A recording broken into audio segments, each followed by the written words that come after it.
All right, y'all. What's up?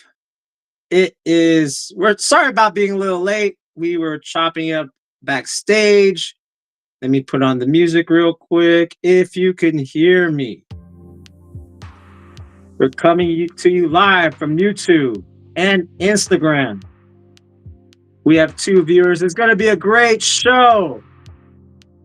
Let me know where you guys are coming from, what city, what crew.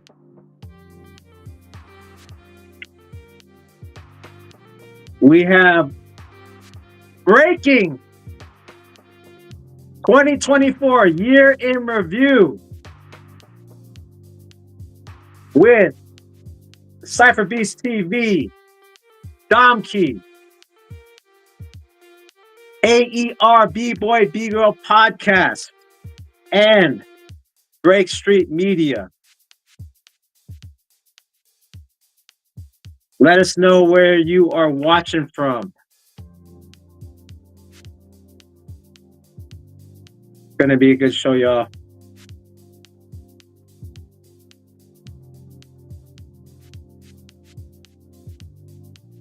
We got Twin Cities, Philadelphia, Indiana.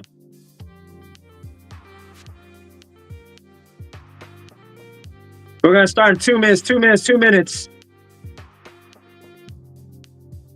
It's gonna be fun, y'all. It's been a while.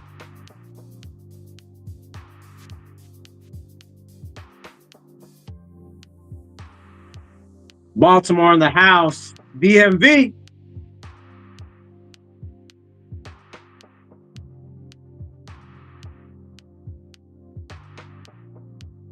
Two minutes.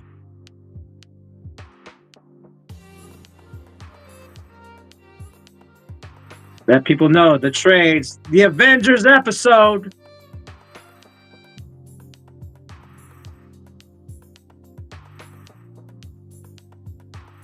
All right, all right, all right.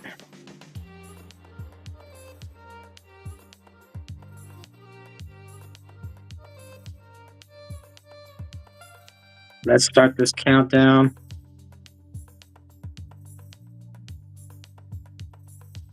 One minute, 1 minute.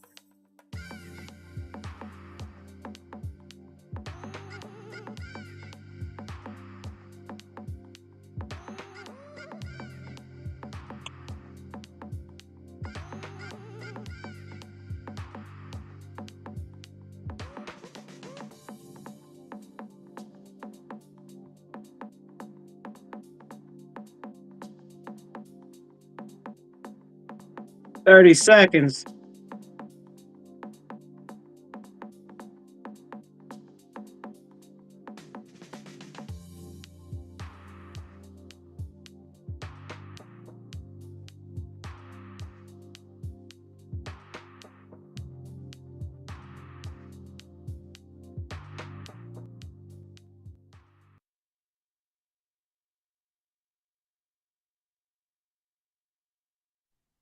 This video has been brought to you by Breakin.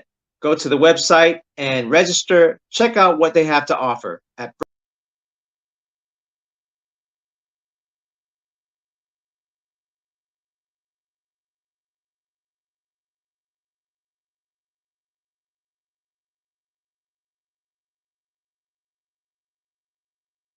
Yo, what's up? It's Shadow Rocket Profowon of the Floor Gangs and Knuckleneck Tribe, and you're watching The Trades, show about breaking hip hop and the business of. How's everyone doing?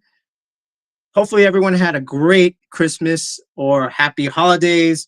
Been pretty busy out here doing as far as like posting content on my YouTube Shorts, on Instagram, and of course, just doing like the holiday thing and just kind of taking a break from breaking a little bit.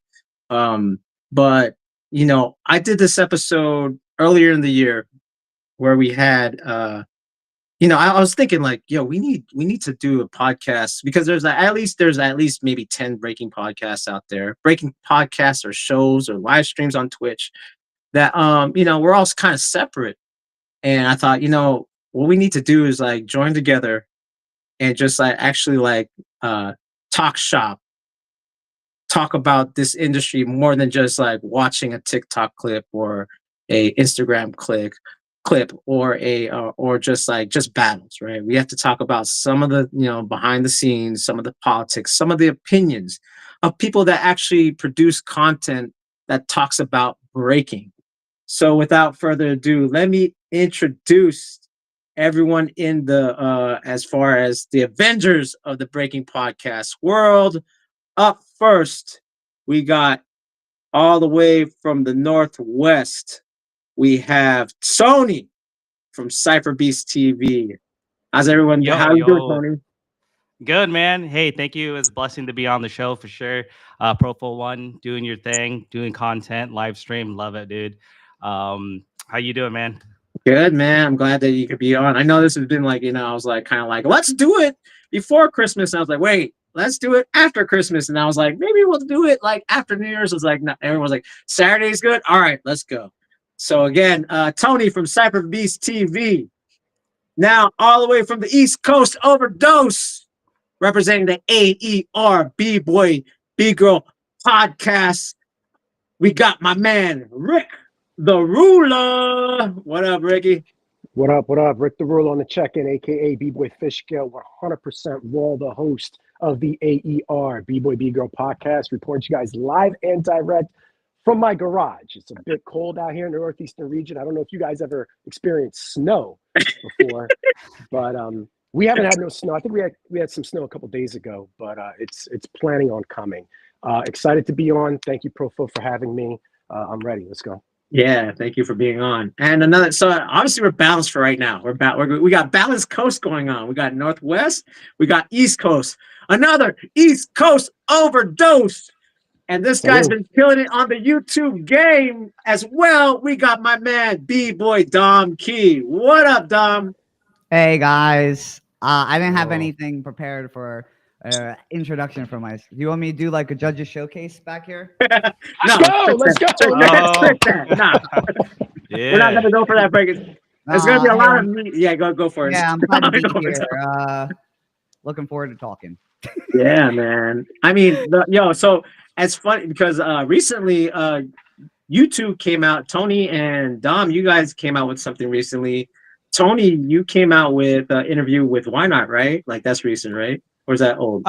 So I actually filmed that back in May. I just been caught up with like, life, work, catching up on edits and stuff and try to stay as relevant as possible. But no, I finally got to it. Dropped a short here, his video yesterday and his short today. So yeah, a lot of gems that he dropped on that video. So check it out if you got a chance. Why not? Got mad gems. He's been in the game for a long time. So a legend in the field. Yes, sir. And Domkey, you just recently posted something off of like, and that's one thing that I need to do. What you're doing, you go on a stream and then you chop it up to segments, right? Yeah, or dude, I'll just wake up. I've been on you have been tip lately where I've been doing like 2 or 3 videos a week, just going on and just talking about stuff. I mean, it's also for the Patreon, but like I give like a couple of just like not interviews, but like kind of talks where I'll just post it on YouTube and then I'll link it to my Patreon because I feel like it's things that people on my Patreon ask from time to time as well. Again, so I might as well knock 2 birds out with one stone, put up the content on YouTube as well. So yeah, it's just some little things here and there. I'll just record some stuff and put it up.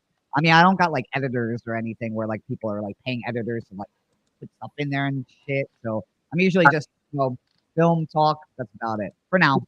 But honestly, I think I need to hire an editor, man. I got like archive footage. I have like 100 episodes already on this show.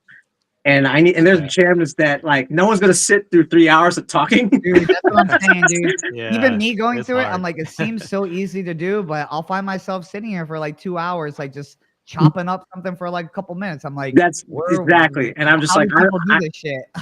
I got work. I'm very tempted to just pay for an editor. Like, yo, make the thumbnail. Like, edit, like these are like find some talking points and let's edit that down because like there's a lot of stuff. Like, actually, the other thing I'm thinking is like maybe transcribe it into a book since I interview so many of the older guys. You know what I mean? Just kind of like that's my kick right now. Like you guys are the only ones. You guys are the youngest I've had on the show. You guys right? Oh, really? You guys are the youngest. I'll take it. Everyone's like max 56 and average of Oh. 45. You know what I'm saying? So I think that'll be good. I mean, like I said, it'll be good to kind of like just like take some of them. Either I put it in video form, I transcribe it to book form. But yo, dude, this is what I'm talking about. This is why we're here to support each other as far as like what we're doing, because it's still, again, I don't think there's at least 20. There might be 20 shows on Breaking, maybe like right now. I think with Yeah, over the not past very much. like year, I think with over the past year, I've noticed a little bit of more people like doing like commentary on like the battles or like getting into tutorials and whatnot. I know like Zenny, he's actually in here right now. I know Zen like usually does like the commentary over on YouTube and stuff too. So I see it like it's picking up a little bit more traction with people, which is pretty cool to see. Yeah, for sure. So again, I brought everyone together because like again, with the last time we did it was like the beginning of the year, right? It was like mid-year. Was it like right before the Olympics? Was it the Olympics? Yeah, it was right before. Yeah, it was like maybe. Yeah. It might have been a June. Month or two before that. Yeah. Like June-ish or May-ish, maybe. And then like, I think we all had expectations. Well, I had expectations what was gonna happen after. And yeah, it didn't necessarily pan out the way I thought it was gonna pan out. I don't think it panned out the way before we do yeah. Before we do that, so the whole point was it's a year review show, right? So the concept was I told the guys, hey, so let's bring out a highlight. It has to do something with Breakin, and we're gonna bring it up, and then we're all gonna have a comment on it, all right? And maybe we're gonna watch or whatnot. I'm not gonna mention Ricky already had a one that's like kind of like no elephant under like this straight up. Yeah. So I'm gonna save that one. We're gonna talk about more good times. Good times and good feel things before we like go at it. Let's do actually let's go with mine first. Mine's more of a happier thing. So for myself, the highlight of the because there's been so many things. Actually, it's cool because a lot of you guys have brought up some of the things I wanted to talk about. So it actually works out naturally. So the thing is that what stood out to me was freestyle session this year in November that just happened. They had the 40 and up battle, but this is the first time that the 40 and up battle was at this crazy level. And what I'm talking about is basically Ronnie Ruin from Style Elements, originally LA Breakers, versus B-Boy Blonde. So let me pull up a little bit of that. And to me, I bring this up because this is the first time breaking over 40 is at this level. You know what I'm saying? No one's just doing like it feels like a normal jam when I was growing up. This is like the lineup for like a normal jam. Yeah, exactly.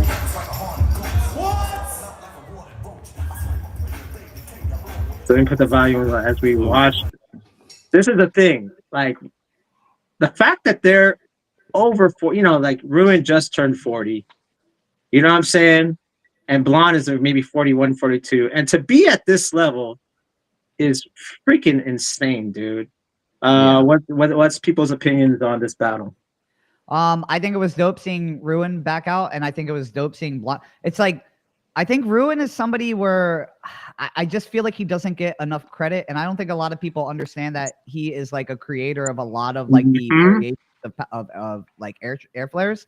Yeah. And I think like this dude doesn't get enough credit, and I think he deserves the credit. So seeing him back out here like this is like also like just super dope, and he's still ripping it too. He can hold his own like against with today's generation as well. So I mean, all these guys in the 40 and up battle this year was able to do it. Blonde, the same thing. I think a lot of people haven't seen him in a long ass time. So to see him come out and to see this battle happen, this exchange was super dope to see. So I thought it was dope. Yeah, let's go to Rick. Rick, what you think? So many people know me for the type of individual who addresses a lot with regards to ageism and breaking. So I want to keep it as so real as I can on this microphone, man. And I honestly believe that these guys, I think what we're doing is we're putting a label on them because of the 40 and plus battle. But if you ask me, these guys didn't look any different 3 years before, and they're probably not going to look any different 3 years after.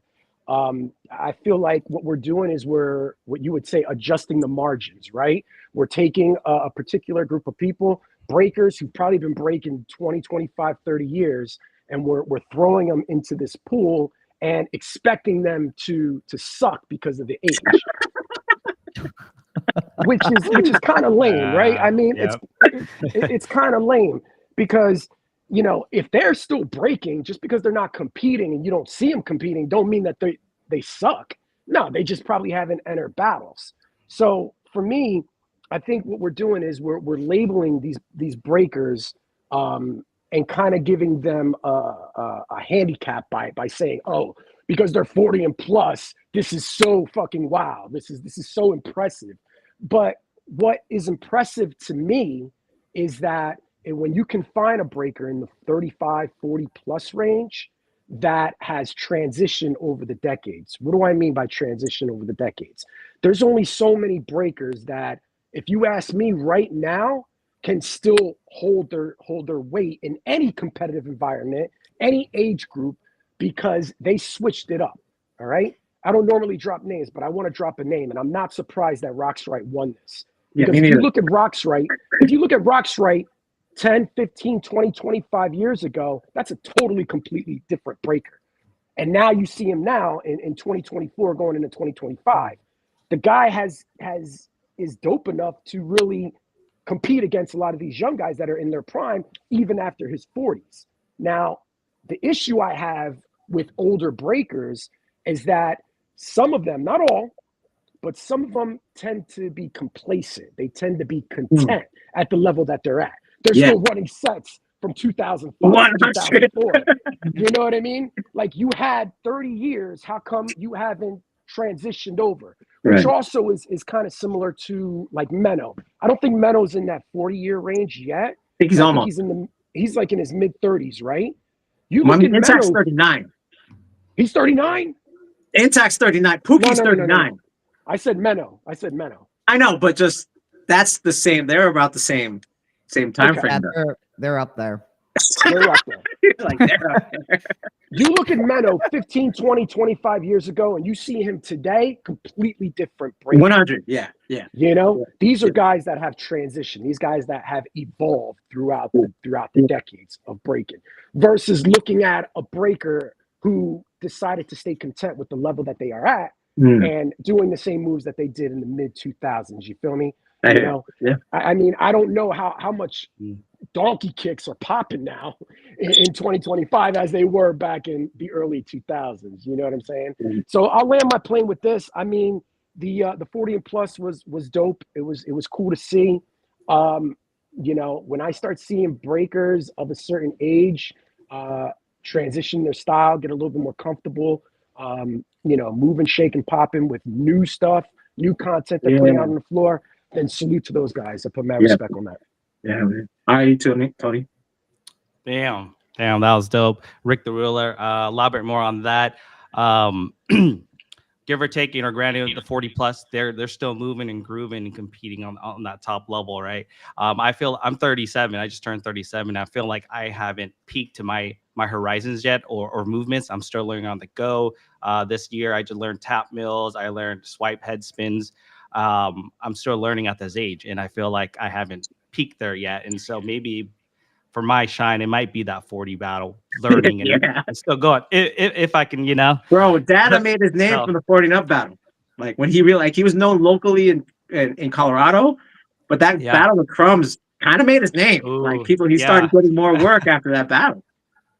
Yeah, and throughout that year, shout out to Dada. He's been doing a lot of good work in his scene and around the states and stuff. And so, dude, no, like, I loved it. I love that Cross came out the 40 plus and there's best of the best, all these 40 plus.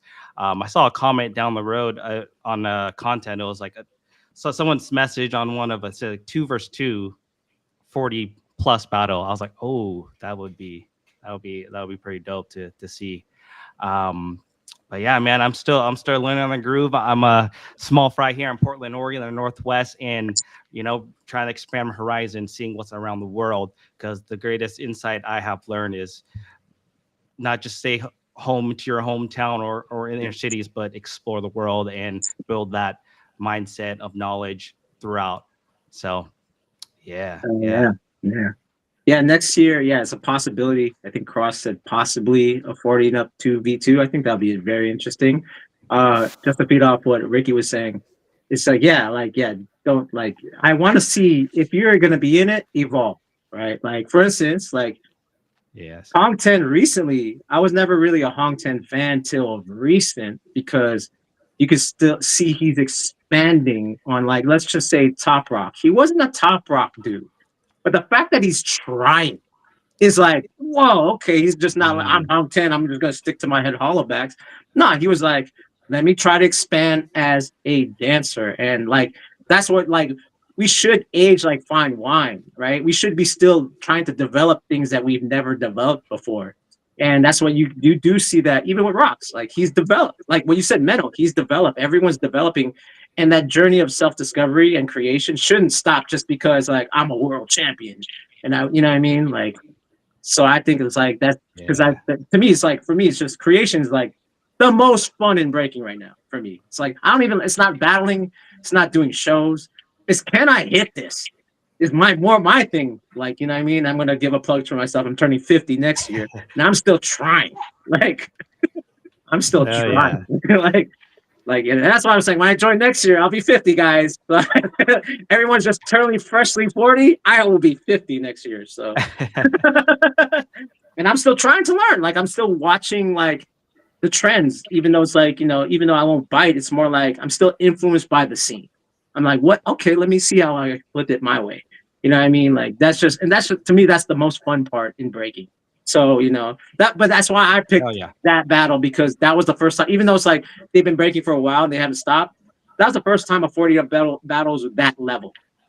Like that level of like, we're not just going to do 6-step. Like, we're not just going to do 4. Like, no, we're chucking airplanes, buddies. We're chucking 2000s. Like, all right, word. You know what I mean? All right. I think it is also a little bit difficult as well. Like, you know, doing a 40 and up battle, by that time, if you're not fully dedicated into dance, or at least into breaking, you know, there are priorities of life where you can't dedicate 10 hours a day into breaking. Rockstrite, Menno, these guys can do that because they dance for a living. Some people can't dedicate 10 hours a day into breaking.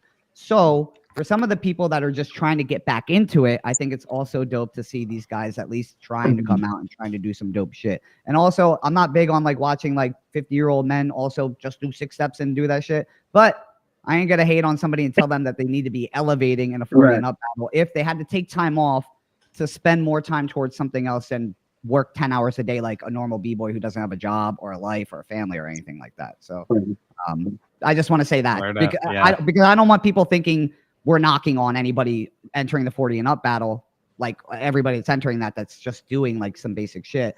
I understand how it is with like taking priority and not doing full-time competition b-boys. Some of these guys can do it. Some people can't do it. But yeah, that's it. Just want to say that just so nobody thinks we're like knocking on them. Let me piggyback off that. Piggyback off that. If your goal, your objective is to enter a competition, if let me just be clear, if your goal, your objective is to enter a competition and win or try to get in that top 8, get in that semis, then obviously you should know who you're up against. And if you're up against that, then you really have to be real with yourself and ask yourself, you know, am I at that competitive level? Right? Even being 40 plus or whatever. I'm 42 years old. I got 3 kids. I'm married. You know what I mean? Yeah, I'm not putting in the time, the effort into trying to be at that competitive level that I want to be at. But there are people that are out there that's all they do. Like we mentioned Roxrite, we mentioned Menno, we mentioned Hung Ten. You know, these are guys that are constantly battling. So they're going to open up new ways of thinking as the years progress. So then that way they can stay, I hate to say relevant, but quote unquote relevant within the time, if that makes sense. Yeah. Right. But who are we to tell somebody, yes, you need to make sure or everybody's aiming to win the battle when I can see the Olympics. If you're going for the Olympics, you better be going out to win the Olympics. It's a 40 and up battle. who am I to say somebody just doesn't have the itch by just getting back into Breakin? You're not allowed to enter this battle unless you really want to win it, or you got to make sure you look like you want to win it. I think anybody's allowed to enter whatever kind of competition they want to, especially if it's a 40 and up battle, and they kind of feel a little bit more confidence because they haven't been in the competition scene for a while. Fuck it. I say enter the battle if you really want to enter the battle. Even if you do, you know, you're like, I'm not going to beat rocks, right? But maybe, you know, I'm just out here having fun, getting to battle with the homies again. So yeah, so that's the thing that I was gonna say, because I've done it. This is the first year the second year I haven't done it, or I wasn't there, right? I was there in the very first in 2019. I was there at the very first 40 and I'll tell you what, it feels like we're still here. That honestly, it feels That's like what I'm that. saying. That's what it is. It feels more that like, wow, we're still here, guys. And it's like more like it's like I would say like from my experiences, it's the most giving as far as competition because it's not really a competition. It's more like we're just happy to be here, and we're happy. Like a lot of them, this is the first time they get shine in front of people. You know what I'm saying? So I think so that's the energy of it from my experience. That's more the energy. Like from last year to 2 years ago, that's always the energy. We're still here. This is fun, and it takes off the pressure a little bit. It's just the fact that the level is this high now because of those who haven't stopped, right? So, or you know what I mean? And just to also rest and repeat in the chat, I just saw Rick is talking about competitive aspect. Dom, about someone who tries and learns. I'm not talking about people who are trying to learn. I'm talking about somebody who is just looking for an itch to just have a good time with their homies again and get back in and just want to have a good time in battle. That's just how it is. Competitive or not, I mean, shit, you even have the rush of being competitive. Maybe you make the top 16, even though you're up against all these people. Maybe not enough people enter the battle and you're in that competitive mode. So I don't know, but I'm just saying, you know, it is what it is. I think 40 and up at this point from 2 years ago to where it's at today, completely different. I think the lineup is completely another level than it was 2 years ago watching Freestyle. Because before I was like 40 and up, like the fuck is this lineup? Then this year I'm like, holy shit, like this is fucking wild. Like it is he's 40 years old. This one's 41. This one's 42. You can't believe it. When did he turn 40? Yeah. So I said that about Open. I was like, wait, Open's only like 36. And it was like, no, he's 40. I'm like, what? Wait, what are you talking about? No, he's 40. That's what I thought. And it's only going to get crazy. Each year, it's going to get crazier. 100. Like, so to make a name off of it, forget about it. You're not going to make it. Like, Data, I think, was the last of like that. Like, I got exposure. You just screwed it in. Right. Because from now on, it's going to be insane. I mean, if I could just jump in real quick, I don't want to spend too much time on this particular topic, but you know, for individuals out there that are looking to compete in the 40+ battle, you know what I mean? Also understand it's like we're now honoring those that are in that 40+ that are still wanting to compete. And I would never stop anybody from wanting to compete or wanting to enter. I would just say, you know, if we're going to kind of start pushing in that direction, then, you know, the competitive aspect for that particular age group will have to reflect. It'd have to show, you know what I mean? Like, how dope are you at 40+ years old? Yeah. You know what I'm saying? If which you're is what's not, happening. Technically, which is what's happening because people are turning 40 and they're dope and they're entering, and the ones who are dope are making it to the top 16 and everybody else is not making it. So at the end of the day, back to the regular battles. That's all it is. That's exactly where it's leading. It's going right back to normal. Yeah, it's back to that's why I said, like, this looks like regular 101. Like, all right, cool. Well, that being said, since we're talking about getting close to 40, and we already mentioned it, we mentioned we got Tony's pick, which is Menno versus Ives, right? So let's talk about Menno versus Ives. Let me bring that up. Let me put down the volume, and we're just gonna talk while it's in the background because I'm assuming everyone has watched it. That's watching the live stream right now. Thank you for being here. Again, this is the Avengers of Breaking podcast show. Okay, so here is, because of copyright's sake, we are not going to play the music, but let's start with Tony since you brought this up. Why was this a highlight for you in the year 2024?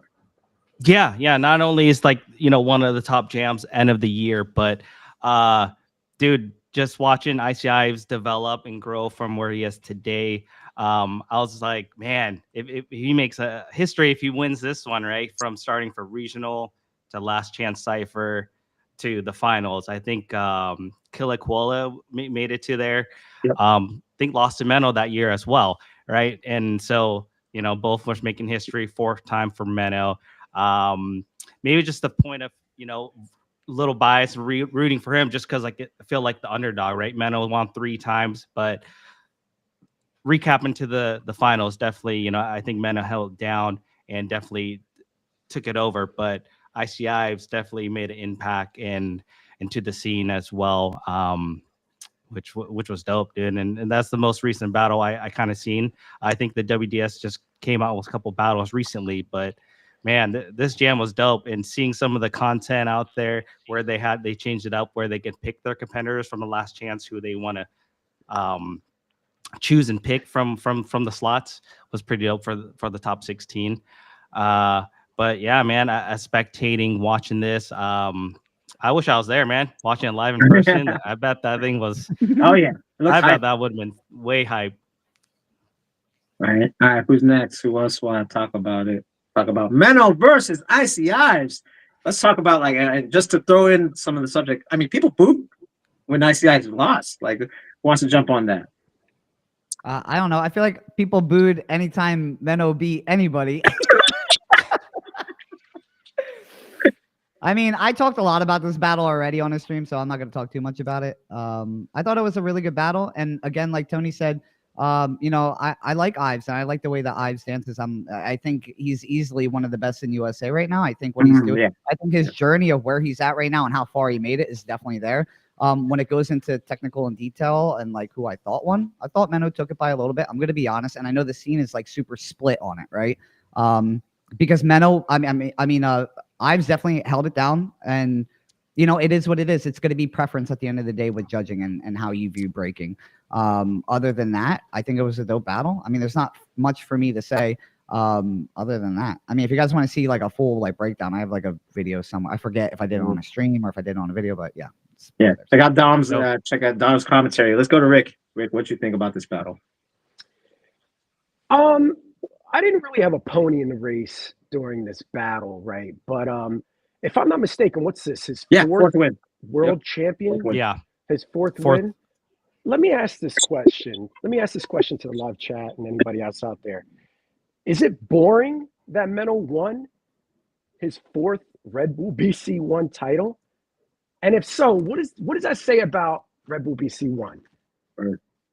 Like, I would imagine people expect. I don't know what to say because, like, it's not like I don't know. It's like, okay, he won the 4th one, so it's boring? Like, should they just one and done? As soon as you win a BC1, no more. You're not allowed in anymore. That would defeat that aspect of it if we're looking to do that.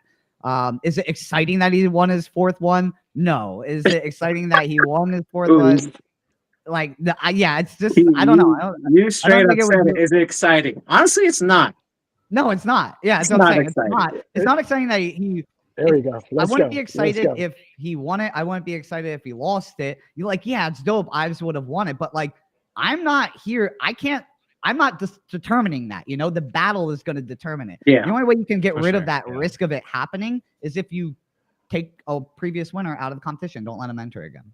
Okay, so what? Hold on, Dom, because you did pick Menno to win prior to the battle. Because I said by experience, so you did expect him to win. Yeah, because by experience, I thought he was going to win. You did expect him. Okay, see, did I say I was excited he was going to win? Oh, you're not excited. Did I say I was excited he was going to win? You asked me who I thought was going to win, and I said Menno, and he won. Was I like, oh, told y'all suckers, suck my, you know what I mean? Like, get the fuck out of here. You weren't. You're saying you're not excited. No, he just gave an analysis, right? Yeah, I gave an analysis. Yeah.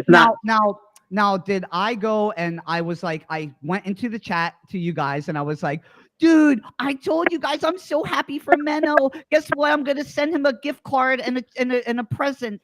I don't care. If Ives would have won, I would have felt the same fucking way. It's been BC1's been going on for how many years now? And every time somebody wins, I feel exactly the same. Guess what? Next week, it's another big competition, and somebody else is gonna win, and I don't give a shit who wins BC1. Ooh. All right. So this is. All right. So then, would it be fair? I'm sorry. Let me just say, would it be fair? Would it be fair to say that this Rebel BC1 was born? No, I wouldn't say that. I want to say that. I want to say Rebel BC1 is, for example, one of my. We'll get into my. Yeah, exactly. So we'll save it. We'll save that. Yeah. Yeah. So here's my thing. Here's my thing about it, right? Because I was like, okay, this is. Okay, if I was Menno, and I said this because I did the bracket reveal on B-Boy Network. If I was Menno, right, I won this thing 3 times. Give me Hero 10 right now. I'll be a fucking hero. I mean, that would have made it a kind of exciting. You know what I mean? Because like, I won 3 times. What's the point? Like, what's new? Like, everyone was being strategized. Like, for instance, during that bracket, because first of all, that bracket thing was dope. Like, keep that. Like, keep doing that. Yeah. Like, I was cool with that too. That's fun. Yeah. That's fun. If I was Rob from Style Invaders, I would have gone for Hero 10. Why? I'm most likely gonna lose. Might as well lose big. They're gonna bring me back anyway. If I made the stage, I'm gonna be there anyway. You know what I mean? Like, let's take the risk. You know what I mean? Let's take the risk. Let's go against the hardest. And look what happened. You know what I mean? And we'll talk about that later. But it's like, what's the point of winning if you're not like, if that's the first time you're on that stage, go for broke. They'll invite me again anyway. I'm that much of an influence. That's why they invited me. You know what I'm saying? If I was Menno, I would do the same thing. I won this 3 times already. Let me go out in a blaze of glory. Like, what do I have to lose? Right. You know what I mean? What do I have to lose? No, he just wanted to win again. But see what I'm saying? Like, I mean, again, I get what you're saying. Yeah. Like, you definitely, it builds a story, and it's like 100. Like, yeah, I don't know. 100. Like, what's the point? And that's the other thing is like, like it happened in the DJ culture and the DJ battle culture. Like, they retired Mixmaster Mike and Hubert. Like, not like they won 3 of them, and they were like, DMC was like, we're retiring you. So I mean, I don't know if it's going to be profitable for Red Bull so much if they want to retire the guy that's going to win, that going to keep winning, who represents Red Bull. But just for the challenge sake, like if I'm like, like what else have to prove? I'm going to go for broke. Now, going back to the battle, like if I said this before, if Icy Eyes did what he did against Alvin in the finals against Menno, then yeah, to me, Ives would have won that shit. But it wasn't the same. It's either fatigue, pressure, whatever it was, right? Yeah, battle's a battle, man. Like, yeah. Or whatever he did against Leon in the last chant, it seemed like every battle that Ives did till the finals was like excellent. And that one wasn't as sharp. And the thing is, like, and this I'm gonna say this now since we got other viewers watching, like, if you look at the stats of the people that have won BC1, there's only been 2 B-boys that tend to snap, and that's Hong Ten and Lilu. Everyone else has kind of been on the more mellow execution, even from Ami to Roxrite to Victor. They're not necessarily the most explosive B-boys and B-girls, but they can execute. And that's like a marathon. And BC1, like, dude, you have to have 24 rounds, right? Yeah. Subtracting last chance cipher. 24 rounds? That's a lot of rounds. And to do a sprint for 45 seconds for 2 hours straight with minimal rest, like, your training has to be like, dude, boxers don't even go through that. You know what I'm saying? So it's just a different thing to be that explosive. So look at the stats. The stats are, if you take it and it's people, B-boys, B-girls, that's boring, but it wins. Yeah, I mean, you got to show that you have an arsenal. It's part of the game. It's part of the game. It's part of the game. That's why there hasn't been an exciting winner in a long time. Profo, would you have preferred to see somebody else in the place of Menno other than Menno? I didn't have a stake. I didn't know what to expect, to be honest. I just knew that this was a good one. Like, the lineup was good. Like, the lineup as far as like who was the top 16, like, I'm like, okay, that guy's good. This is where it was just like, I didn't know what to expect. Then I was like, who are the judges? And that's what I'm saying. If it ever gets to the point, and people watching out there in the stream, if it gets to the point where we start betting on breaking, we shouldn't be betting on just the competitors. We need to bet on the prediction of the judges. That's how we should bet. Yeah. Who are the judges going to vote for? I'll be honest, for Red Bull lineups, like, I agree with what a lot of other people say as well, where, yo, if you win once, maybe twice, that's about it. Why are we bringing people back that continue to win these things? Like, I will agree with you guys on, like, why do we have somebody in a Red Bull BC1 competition that has already won it 3 times? Would I rather see somebody else in that place? 1000%. I would rather see new people every year, to be completely honest. I like fresh, new people that are ripping it for that year. Take 16 of them, put it in there. I get this whole like ciphers and there's fair places of, but like for wild card wise, like it's nice to just see new people in there. I don't want to watch the same people that have been winning, or at least have been in it for the previous 3 or 4 years, or 10 years now. I get it. Like this is their brand. It's Red Bull. They want their own people to be in it. That's cool. I get it. But to be more exciting, I'd rather just see fresh faces in it. Just being honest. Nothing against them or anything. Like they're dope. Obviously, Meno won, but it's like, just give me some new people. I would probably enjoy it much more. There you go. Speaking of new people, this is a good segue. So now we're gonna go to Dom.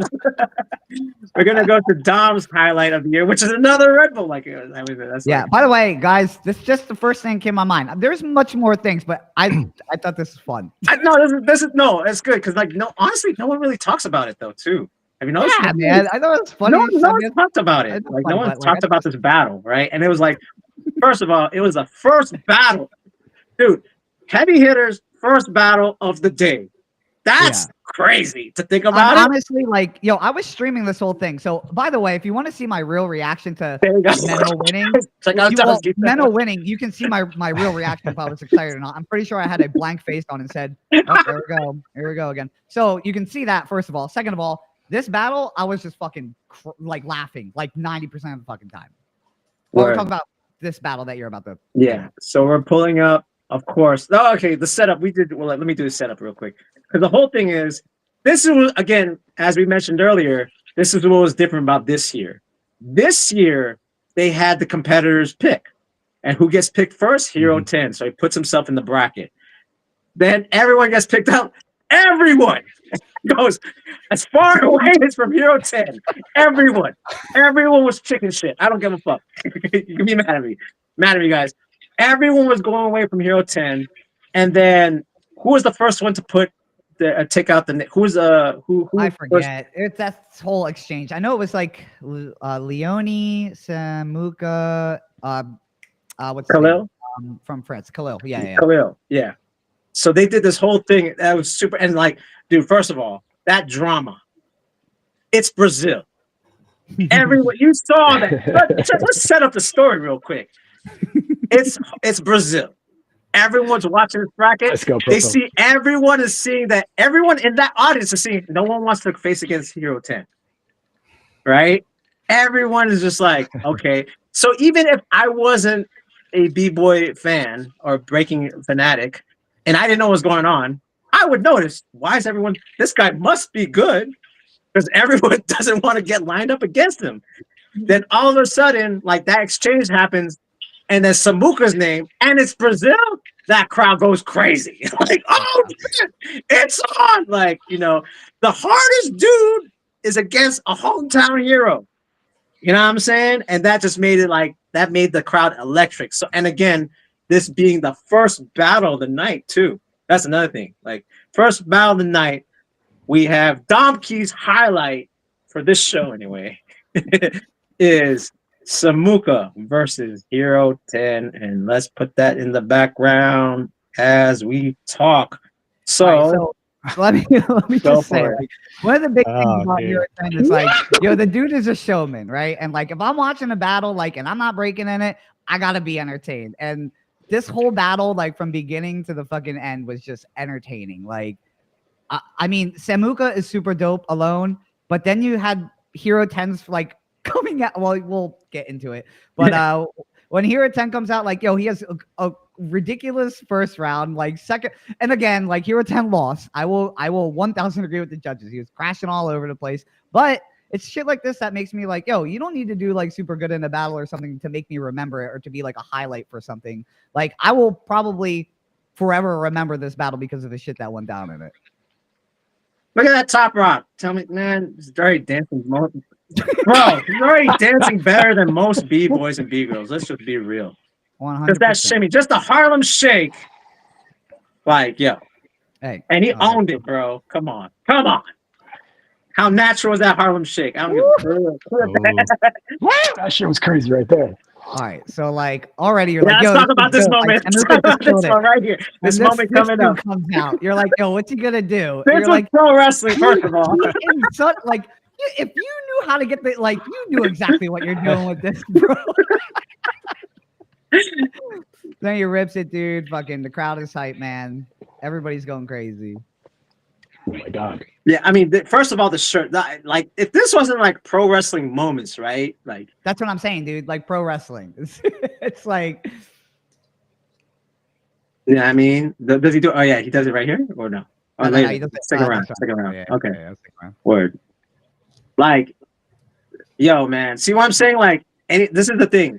First round against Samuka, Hero 10 Junior is hard, no matter who you are. Yeah, 100%. Yeah. Because why? It's the first time people are gonna see the crazy shit, right? Like, Yep. So you can't be like, well, b-boys do footwork and this and that. Like, nah. At this point, you gotta throw that out. You better throw everything at it. You know what I mean? Really just go out and do straight power. And like, are we gonna say that like they're not b-boys or something? You know what I mean? Like, you got some of the best power heads in the world. That, damn, my whole house is shaking right now. Not an earthquake. Bass from something. I think somebody has really high bass out inside. Shoot. That's just crazy. Yeah, solid. Right? This part right This here. dude, This part. this dude, like, this part right yo, here. yo, it's like, I don't know if I'm like, yo, you're an asshole for doing this, or like, you're the smartest goddamn b-boy right now. Yeah. That was hype, though. He fell on his butt, but so what? Yeah. That's what I'm saying. Throw execution, throw all this rules. sloppy, all that. Throw it out. And it's love at the end of the day. It's all love at the end of the day, man. Like, everyone's like having a good time. Like, he went out there. Yeah, his like after he took the crutch, like he was very sloppy. So it's like, I'm giving it to Samuka for that second round. And like the third round is like, again. But the energy is there. Usually, like the beginning of battles, it's like the energy's there for a little bit and then it kind of dies off. The whole entire battle, the energy is here. So yeah, it's just, I mean, it's just, when I first saw all this going down, it was fantastic. Bro, when I first watched this battle, like I didn't watch it live, right? I'll be honest. When I saw the finals, I was like, all right, cool. It's like, what's this Hero 10? Like, yeah, let's watch this. I was like, yo, I was jumping in my seat watching this battle. Like, yo, this is the first battle? What the fuck? Yo, okay, let's talk about this moment. Like, who does this on the Red Bull stage? Like, look, I'm going to try a move that I don't think I could do. Bro, you have to respect that, dog. That's what's up, man. Yo, Hero 10 this year was just like on another, man. I think he put a really big. No. Like, I don't want to hit this, but you know what? I'm going to do it. How ballsy, bro. He can do that, though. He can do that. He actually created that move. I saw a video of him saying that he created that move, and he can actually do that. It's called a 10,000, I think, a Hero 10,000, where he does head spins. He pushes up on like to a handstand. Has he done it in a competition? It's insane. What? I don't know if he's done it in a competition. He's done it in practice. You have to do it in a competition. Yeah, that's one battle that just stuck out in my head this year. That was like, dude, it was fantastic to watch. It's like, maybe it's like not this like raw, real b-boy type shit, but like, no, what are you talking about? Well, I'm saying like how people are like, oh, you need to have this like real, like in a dark bar, like, in the that was a really raw breaking battle. I'm just talking about how some b-boys are sometimes, and they're like, does on the Red Bull stage. Yeah, I know. Hey, you're telling me. Well, I hear it every day. I'm just saying. All right, let's go to Tony. Let's go to Tony. Tony, what you think? Oh, that battle was excellent. It was dope. It was super hype. I didn't know what to like discredit him for taking the crutches or not. I know he had mad respect towards at the end where he like shook his hand, stuff like that. But it was definitely entertaining and it just made the crowd hype for sure for that. Yeah, man. Ricky, what you thinking, man? Entertaining. Yeah, entertaining was good. Now, with all due respect, I don't know if anybody noticed, but Samuka has one leg. I think people know this. And because I mean, I can't avoid it. I got to go there for a second. Now, I know, Profo, you were mentioning with regards to the judges earlier, like we were putting a strong focus on the judges and what they may have thought or what their perspective was with regards to the battles. I got to ask, in your opinion, do you think that there was some type of were they sympathizing for Samuka when they were critiquing the battle? Do you think there was some type of a sympathetic moment that was subconscious in their I can't mind speak for the judges. while they were For me, looking at there that? wouldn't be. But I can't speak for the other judges. For me, it's like I don't care. Like, I don't care. Like I don't care if you're whatever. I don't care if it was a dog. Don't care if it was a baby. Don't care if it was a guy. Don't care if it was a girl. Just did you win your battle? That's just how I. That's how I judge. Did you win your battle? In my opinion, by the criteria, by my criteria, right? So I'll know. I don't know. I can't unless we call one of the judges up. Hey, did you feel bad for him? Like, you know what I mean? I don't know. Like I can't. I just could talk about like for myself. It's like I don't give a fuck. Like I'm biggest. Like when it comes to judge, I don't care. Like you better do good. If you're 10-1, he won, but he did it. He fell. You know what I'm saying? He fell. He went for a move. That's 2 rounds. Think about that. And these are 2 big crashes. It's not like, like I slipped and okay, so let's just go back to the Menno and ICI's battle. Like there was a few ICI's wasn't as sharp, so we have to go by the objective who had the better execution. This one, he went for the head spin with his cane and just fell on his back. And got up was like, I said you, and then like the Hero 10 move, he just fell on his back. Like just that take away. So he kind of lost it for himself. But do I love the risk taking? Hell yeah. That's to me, that's what made it wrong. He was like, fuck the rules of competition. I'm gonna do something crazy. I don't give a. So we were talking behind the scenes, right? Prior to going live with regards to this particular battle, right? And I had asked you guys, is it an advantage or a disadvantage to battle with one leg? And you brought up being objective. So I'm being respectful, but I do want to be objective at the same time with regards to this particular battle. Also, let's not forget that he's from Brazil. Hometown. He was battling in his hometown. And he made it to the semis, I think. I think so. Yeah, I mean, right? Like all he had to do was beat one person. Didn't he win undisputed last year? Like he won something huge. Last year or the year before, he won something really big as undisputed, one of those big jams. Beat a shit ton of people in it. Yeah, like last year or the year before, or some big jam. I just know he won it, and everybody was like, "Holy shit!" Like. He ripped it. Or maybe it was like Legit's Blast or something. He did something. Might have been that. Might have been legit. Might have been that. But he ripped it. He's been on a tear, man. He's been ripping it. I don't think there was no sympathy though. But like you said, can't really make it. I don't know the judges either. So So Rick, you're saying it's because he has one leg, he's lighter. Do you think he won? Like, do you think Hero 10 won, Rick? Oh, okay. I was just asking. I mean, you were asking if they give sympathy, so I was assuming you thought there was a reason why they chose him over here. I was just asking. I didn't. No, I do think that subconsciously, when individuals look at certain people that are handicapped, there's a prop. There used to be B-girl props, kid props. I think when you see individuals who are out there breaking and they have some sort of a handicap, whether they're missing something or they're at a disadvantage or whatever the case may be, and then they utilize that disadvantage to their advantage. You know what I mean? It's hard to avoid, even as a judge. You know what I mean? Especially if you're a good person, right? If you're a good person, you kind of want to do what's right. And when it comes to judging, there's so many people that are, their bias kicks in. And sometimes it's a natural bias, and to allow another person who may have a handicap, you automatically say, well, for what he is doing or for what he is, we're going to give him, extra points. I would hope not. Like I would hope not. I think most people are not going to do that. Like, I mean, he lost. That was the case. He would have won the whole thing, but he lost. In BC1. So.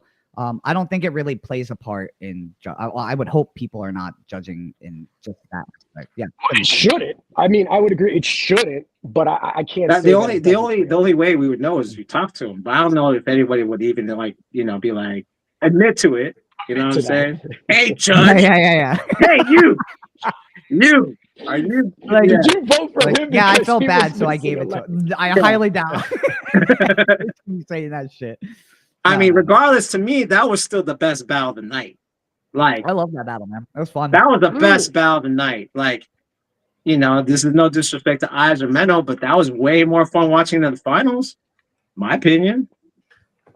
Like, that was 3 rounds of fight. Like, to me, that's the rawest of what breaking is: spontaneity, just feeding up energy. Like, dude, like, it's not that they're raw. Like, I did this. Like, you know, Yeah. There's the nerdy look. Look, Mm. there is such thing in breaking where I love this style breaking where it's the, you know, in the corner, dark corner, you're having your jazz session with, you know, people and indirect battles, and you're like, my CC is more angular than yours. Yeah, there is such thing as that. Do I think it's raw? No, that's just a different type of thing. That was raw. That was like so. This is what, like, I was talking to Rick before you guys got in backstage. Was like the closest what breaking was in the 90s, like prior to Freestyle Session, prior to Radiotron. The closest thing to me was Crash Fest. That's how it was back in the day. Was Crash Fest. It was attempts. He almost did it. The crowd goes crazy. That's how it used to be before. Like, anyone was like, well, execution. Like, no, there was no judges back then. It was just like raw, and they would just go back and forth till like someone gave up. I remember watching VHS tapes and watching people crash an air flare, get up, try to do an air flare again, crash it again, get up. Yeah, Right. I'm like, all right, dude, we get it. Like, you're trying, and it's good, but it's I mean, then it was more about taking the risk, and if you hit it, everyone's going crazy. If you crashed it, all right. But I think today, I understand what you mean. Like, it's a very safe game today versus 100. I definitely, I think a lot of people see it too. So yeah, and that's the thing. It's like, and you know, again, like a lot of the young people are growing up in it. They don't know what that, like, let's take a risk. And and that's why I'm surprised even for Hero 10, because he's on the younger side, where it's like, especially being from like an Asian culture, it's like, gotta execute, gotta like, you know, I gotta live up to my practices, right? Because of Tiger parents or whatever, right? And he still took a risk. Like, you know what? I'm gonna go for it.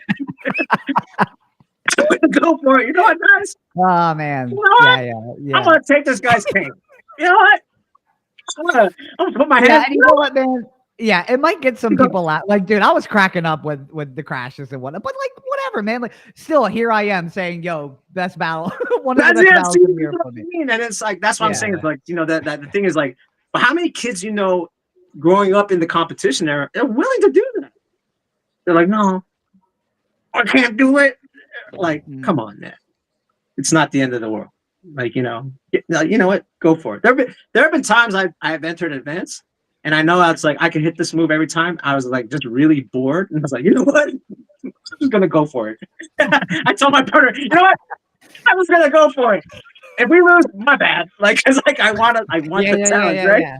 My bad if we lose, man. My bad, but I need to I have to just go, man. You know what I mean? Yeah, man. But hey, again, you gotta do it. You gotta do it at some point. You get something new. You gotta do it first time somewhere. Yeah, because I think we've all had that talk with like, with like your crew of being like, "Yo, it's my first time doing this. My bad, dude. I'm sorry if I crashed. It's my fault. I'll take blame for it." Yeah, and it makes it fun. It makes it interesting. So, yo, man, yeah. So that's what that was the Samuka. Wait, everyone say anything? Everyone said, my bad. We went on. I think we're good. We're all good with the. Okay, wait a second. Before we move on, hailing from Southern California, representing West Coast Rockers, we got my man, late to the party, but never late to the session or to the. We got Friction from Break Street. Yeah, I just wanted to come in when Rick was talking about special people props. Dog. That's another level. I think you get canceled for that shit. No, I was like, he's like, girl props, kids props. Give it up for Friction, Break Street Media. Welcome to the chat. Welcome to the stream. I wanted to come at when you guys are. Happy holidays, man. Happy I wanted to come holidays. when you guys are done talking about the Red Bull beef. Oh no, because you're. Yeah, wait until what's next on the plate. Oh, yeah. Let's do this. I guess we're gonna go in order. Can you put in the private chat what is a highlight of 2024 for you, Friction? And as you're typing that into the private chat, so that you way mean I like can a battle? Anything, any highlight. You know, I was watching you guys on the way here, and I was like, dude, I've seen every like battle on the battle report, and I can't even remember one. Yeah, this guy's been grinding. I'm like, dude. But one thing I could say to everyone is one thing that I appreciate this year is everyone that contributed on showing us what not to do in the future. Word. That's it. So that's their highlight. But as far as the highlight, I don't. There's not a particular, but I think the youth driven because like I posted it the other day on Break Street because I'm kind of holding off for content to the beginning of the year. But so we all remember the jam every weekend, right? Mm-hmm. We got to a point where I was like, dude, there's a jam every weekend. Yeah. Right? Yeah. So that is about to launch in 2025, but now insert youth and insert B-girls. So that is going to be the game changer, I think, going into it because it used to be a jam every week with all the homies, right? Everyone hitting 20, 30, whatever. Now you got this whole new youth movement, and that's gonna change the whole game. So, but as far as the battle, I would say that I can remember. Did you guys know Sugar Kick's battle with what's the other kid from Ryan? He was a BC1 All-Star, but he wasn't. Oh no. Eason, not Eason, the other one, Issei. Oh, Issei. Oh yeah. They you know what I'm battled talking about?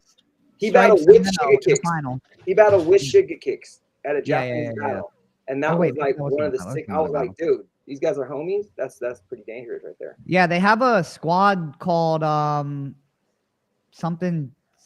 Is it the one that won freestyle session? Yes. Yeah. Something generation or some shit. Let me send it to you. They're like the newer Japanese kids, and they're all battling together, and that team is wild. Dude, that team is what? Dude, Japan is where it's at. Red Bull knows what they're doing, bringing that BC1 to. There's a new guy from Japan named Ryan. I don't know if you guys have seen this guy, Ryan. I think so. He is for me this year. He's probably the biggest up and comer. Send it in the private chat. I'm gonna send you the fire chat right now, dude. This battle I remember because I was like, dang, because it's that dude. I don't want to butcher his name. Hold on, where we at? He was killing it for like a while, and then he got out of BC1 probably for contract issues. It's probably right here. And but then I saw him with Sugar Kicks because Sugar Kicks is just doing it, you know. I think everybody knows that guy. So okay, I don't know who has been to Japan recently. I don't know if you guys know about this guy. So this is this guy's name is Wutong, right? And I went. This is 11 years ago, and this guy basically helped shape like Sugar Kicks, Ayani, Jasmine. He's to me, and he's in Osaka, Japan. His name is Wutong, Wutan. B-Boy Wutan. Yeah, Wutan. He is the kid's master. And now he's seen the fruition of like all these top competitors. Like I said, this is 11 years ago. I was in Japan. It was like they all learned, like it was Jasmine, Annie, Sugar Kicks, Ayani. Like this is what I'm saying. Like it seems like that part of Japan, like Osaka and stuff, it seems like that guy was the one. He's like the guy who basically taught all the kids that are killing it right now. So it's kind of information we need to know. Yeah, see, no one knows about that guy. Yeah. Wutan. Okay, here we go. Let's watch this real quick. Right here. Yeah. I haven't seen this, so this is my first time. The amount of stickers. Look at all the girls, guys. Look at the amount of stickers. Look at all the young ladies just chilling there, excited to see. See, that's the future right there. I think I saw the winner. Isn't Stripes and Menno? Menno and Stripes won this thing, I think. So I don't think this is. If you can get the Menno battle, that'd be better. Yeah. Yeah, it's. I think that was in the final. I'm not 100% sure. Let me check while we're watching. But this was a highlight just because I was like, yeah, they're both dope. You know, it's nice to see. And Japan just got. Yeah, look it's at cool that. seeing them team up. And these guys are like, so like, Unchanged how old style. is Sugar Kicks by now? He's like, what, 22, 23? I have no idea. Oh, he's a baby. They're so all that- little kids to me yeah. still. That's crazy. Sugar Kicks. All right. So this guy, right? This guy. Oh, this is Issei. Issei. Okay, word. Yeah. Issei Issei. Sugar Kicks. Okay, word. Yeah, those guys Shout are out to just Found Nation. bro. Yeah, shout out Top Nation. Those guys are just beasts. Top End. Are you not playing the music because of the rights? Yes. Okay, cool. That's another Yeah. huge. Oh yeah, we got right here. Look here. I'm gonna send you this. Let's watch this one. This one's way better. It's Okay. Menno and Sugar Kicks, or Menno and Strides versus Sugar Kicks in these. Yeah, send it in the chat. This one way better. But Oh, shout out- Menno and Stripes. Yeah, Menno and Stripes won this, so Menno's been on the tear, huh? Yeah, shout Yeah, out to they Menno. won. Menno's a cool guy, They dude. both won what Lord of the Floors this year too. Oh, that's right. Yeah, he's been on the tear. They did Yeah. win, yeah. Yeah, so I sent it to you right here. Boom, this one. Yeah, he's been on the Look tear. how Man. many cameras they have, dude. You know they're losing money. Look how small that place is, though. Oh yeah. Hey, that's a Four, glimpse of five, the six, future, seven, guys. 8. It needs to be more. I feel like entertaining. most of the jams in Japan, if they're not on stage, they're going to be tiny. The one I judged earlier this year was held in like a very tiny space as well. Super dope turnout, but tiny ass spaces. And that's what I'm saying. And I think the main thing is why we don't see a lot of the Japanese B-boys and B-girls is because of the language barrier. Because there's like, you already know, Donkey, you've been there. It's like every train station. Oh, And even there's kids that probably we don't even know about that rip. Yeah, that's 100%. That's gonna all change with all the software that we're gonna get. These headwear that has like translation live when you're like with your glasses and shit. So. Yeah. That's why it's like I'm in search for a kid that's under 16 with really good footwork. I don't think I've seen it yet, besides Malloy. Like good, your footwork brand is the trades logo is covering yourself. So. It's all good. Yeah, they know who I am. Branding. They know who I am. It's all good. See my face. Is Stripes still I in think it goes back China? and forth a lot. Is Stripes I still believe in it goes back China? and forth a lot. From his footage, it looks like he's in Jacksonville. And he works out there as a teacher, right? Yeah, Yeah, so he was. I guess he was getting. He works paid as a good teacher out amount there? to be teaching. Mhm. Out there. That's great. Yeah. Something's going on because China is just going bananas. Their kids are going crazy. but they don't got that footwork though. Yeah, Not well, that I've seen. the big thing right now, guys, is the music. The music is a big issue because the music is dictating the dance, and if the music sucks, and then these new kids are seeing sucky music, so they're practicing the things that not making them think, just things that are making them move. I had this argument, or not this argument. I had this saying earlier that like breaking right now is the only dance that you don't need music. Every other dance requires the music. Mm. What do you guys think about that? What about pole dancing? Elaborate on that. I don't know what. You I don't know what can't you mean house by dance without house music. Like you can are you meaning like you can impress people with breaking without music versus other? No, you could just other dances? literally create without the music. Yeah, well, I think everyone will beg to like house dancers. Everyone like juking dancers will tell you different. They're like, no man, I create with the wind. You know what I'm saying? Shit like that. Yeah, because like like the whole thing of being athletic and being like, okay, well he did flare 90, I'll go windmill 90 flare, and then even with footwork people they're like that. You don't necessarily need music. Yeah, I to think battle, it just to, depends like, on the person. But with house, it's weird to like a house dancer going against a house dancer without music. It'll look really weird. Well, it's gymnastics. If you put breaking with no music, it's gymnastics. Yeah, for sure. It's just gymnastics, martial art. So I wanted to ask everybody a question because this year I'm gonna frick around and find out. Uh-oh. All right. So can I ask Music? everybody a question? All right, you guys. Okay. So check this out. All right, hold on. Let's stop this video real quick. All right, what's the question? We want the battle. All right. So first of all, I'm doing a New Year's stream, 8-hour stream, New Year's Day. You guys are all welcome. Oh wow. We're gonna have a jam, a stream, and we're 8 gonna watch hours. 8-hour stream, baby, at a dope studio. Johnny, All right, you so- Johnny Somali? Just kidding. I know, right? Something, Mona, baby. All right, so this culture and this art is rooted in ancient technology and new technology, like we have right now, right? So toward for the future, like, do you guys think the judges and the DJ actually have to physically be at the jam for them to give their expert opinion? Because why aren't the best DJs just watching on video, judging wherever they're at versus having Well, to physically be there. during COVID times, Oh, I mean, yeah, we did do that. Break Free had their whole entire like series up that they were doing straight from internet. There you Like, go.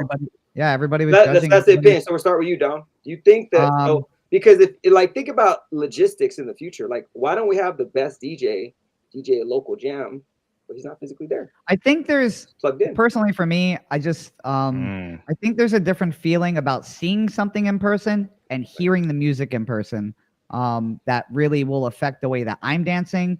Where also on top of that, how do you know where the audio is coming from, bro? Are you looking at the DJ while you're dancing?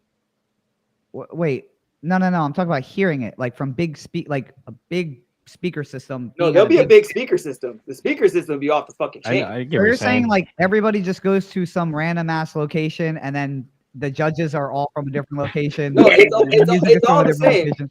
Everything is exactly the same. You just but they're physically not there. Okay, well, I think you can meet up at Chick-fil-A. Okay, so I think Xavier and the Popeyes. Okay, couple things. A monitor. All you need is a monitor with Wi-Fi. I think judges need to be there because seeing shit in person and seeing it over the internet is a different thing. I think seeing it in person, there's a different energy that people are giving off. While if I'm watching something in a seat, I can tell you, me sitting in the judge's seat and watching it in front of my face, I'm gonna get a different vibe from it just from that alone. Two, you got to worry about internet connections and the shit that was happening with Break Free. In a perfect world, let's say perfect world, internet's fine. No music, no. It's I still think judges. Angles. I still think judges need to be there in person to see it. Okay, what about the DJ? I don't know how you're gonna work that out, but it's called the internet, Don. Yeah, whatever. I mean, I don't know if I don't know. Sound through the internet. Talk to DJ. I'll talk to Fleg about it. Let me send him a message. See how he feels about it because I think he's gonna worry about it more than I am. In a sense, because so next, that's good. That's a good opinion. Every opinion is valid. At Freestyle, right? Because like the DJs are actually on a rafter on the top. You don't when you're at the inside the circle there, you don't really see the DJ, but you hear all the sounds coming through. Right. So I get where you're saying when it comes to like expense and stuff, where it could get them virtually, right, in the sound system. But I don't know. I mean, I prefer everything live. Them there. Judges 100% needs to be there. But as for DJ, that can jump around, but I think 90% they should be there.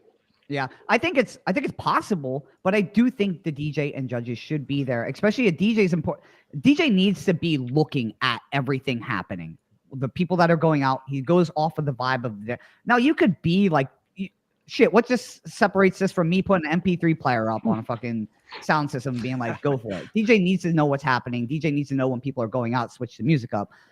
Could it be done over a video by them just looking at the battle? Yeah, I guess so, but totally. I'm just saying, I not only that, we can give more angles. They can see fucking every angle. Yeah, I don't know. I don't know. I think I would rather everybody be there than cool. No, that's cool. DJ. Just personally. What do you think, Rick?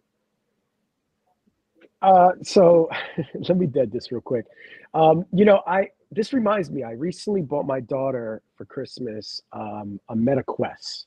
For those of you guys out there that know what MetaQuest is, a headache machine. This VR machine, right? I got my son one. I almost vomited. I almost vomited. I vomited on it. Now, as an event organizer, you know what I mean? You're not just trying to develop a dope event, but you're creating an ambiance experience, if that makes sense, right? You're creating this type of vibe within the room, within the culture that brings everything together, and all that's got to make sense. You know what I'm saying? If not, you're basically going into a VR world. You know what I mean? That's why I brought up the MetaQuest. I mean, you can put on the MetaQuest and you get everything that you want, but it's kind of stepping out of the reality, the real world, and into this more virtual concept. Right now. If you want to do that, then yeah, I mean, if that's your thing, I think you might have a point going in that direction. But I don't know, man. I think for me, you got to maintain some type of environment in order to bring the community together, and it's got to come from a physical perspective. That's cool. You feel me? What do you think, Profo? I'm like everyone else, man. Like there's certain movies that are on Netflix that I won't watch in the live theater, but then if there's a certain event that I have to go watch it with people, I'm gonna go watch it with people. Like And not to sound too lame, but like, like Wolverine versus Deadpool. I'm watching that with a bunch of people because it's gonna be fucking shits and giggles because I get to like, interact with the audience versus just being at home. Now am I gonna watch Carry On Netflix? Netflix? Yeah. I don't want to deal with no one. But there's that's why they call it like right now, Hollywood has done event films. That's why there's no independent movies anymore because they could just stream that on Netflix while they have to have these big budget types of movies to bring people into the theater to experience. And that's the whole thing of going into the theater and watching is to experience with everyone there. So with that being said, with the DJ, that's the whole point of watching a live band. You know what I mean? Like, cause I could watch Coachella. It ain't a rave. You're not watching it. But I'm just saying, like, we're just using the same thing. Like, we're using like I could be at Coachella watching a live stream, or I could go there and experience. And that's half of the reason why we go to breaking events is to have the experience of just human interaction. You know what I'm saying? And I think that's why the break free things were cool to watch as far as battles, but the dancers as well feed off the crowd. Like we just saw it. Like what if there was like, you know what I mean? There was like the DJ couldn't connect. The DJ couldn't connect with Samuka or Hero 10 and the judges weren't there. Like you're just gonna kind of like, wow, that looks hype, but that's all you could say. You're like what? It's not this experiential thing. And I think that like for me, and I don't know, maybe for Gen Z and Gen Alpha, they could just do that, and that's cool for them. Like I don't want to interact with nobody. Like okay, cool. That's where it's gonna. That's where it goes. That's where it goes. But for me myself, like I'm that old dude. Like I want to hear like live music. I want to be experiencing these things. You know what I'm saying? Like I wish I was at Red Bull PC One. Shoot, I don't want to judge it from here. Like it's great watching it, but then to be there, oh my god, that would have been amazing to like just witness and or judge. If I was a judge, man, I'd be like, man, someone go boom, like just pull up the card. I'll be like, yeah, I did that. So for me, it has to be like. So I'll ask you a second question. That's great. That's all great info, guys. Well, I'm gonna freak around and find out. So next year we're gonna talk about this. All right, cool. So what do you guys think about creating online winners? So judges are the actual audience of the online. Like you have a battle, and then just the audience judges. Get the picks off the comments. Like, okay, this guy won. He's a champion because of the internet. Well, what do you guys think about starting something like that? I've done that. They've done, yeah. What do you guys think about that? I've done that. It's fun. What about doing it on a high level? So you create like some title where it's like this guy, sure, why not? Internet champion of the world. So they had old Red Bull competition. I forget that it was before like Dance Your Style was called Beat Some. I forget the name of it, but the audience judged it with colors. Oh yeah, with the bracelets, right? They had the bracelets. Yeah. They just judged the crowd judged it. With not me online, not live online. That's all. Online. I mean, it's like the same. So the audience judging it online, I think it's stupid. Yeah. No, that's what I'm saying. I want to get you. I think so many. I think I can be in there trolling and just be like, yeah, that dude. No, that's the thing. Well, exactly. Like just let. But that might be fun. Actually, that might be fun. The trolling part actually might be fun. Yeah. Well, I ain't fucking entering that jam. I'd be in there trolling. Yeah. They're all new ideas, guys. New ideas. I What do you think, Rick? What do you think, Rick? Here you go for it. I think there could be a people's champ, like internet people's champ. And like I'm talking about perfect world, guys. Like everything's like production's good, money's good, everything's good. It's not like a little jam in the fucking corner somewhere. It doesn't hurt to try, man. I mean, you never know what you might get. I remember when Profo was doing the IG thing, and I've been trying to encourage him to bring it back. I might. And have people. Yeah, it was a good way to get like the youth more exposure, get them a little bit more involved and comfortable. The guy who won that the most was Weapon X. Weapon X kind of made his name. Like Weapon X was winning those. Like we had it every week during COVID. Weapon X was winning.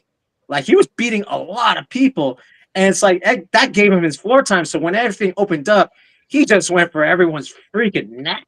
Like you know what I'm saying? Like it was kind of crazy. You know what I mean? Yeah, the COVID times definitely shows that you can do it.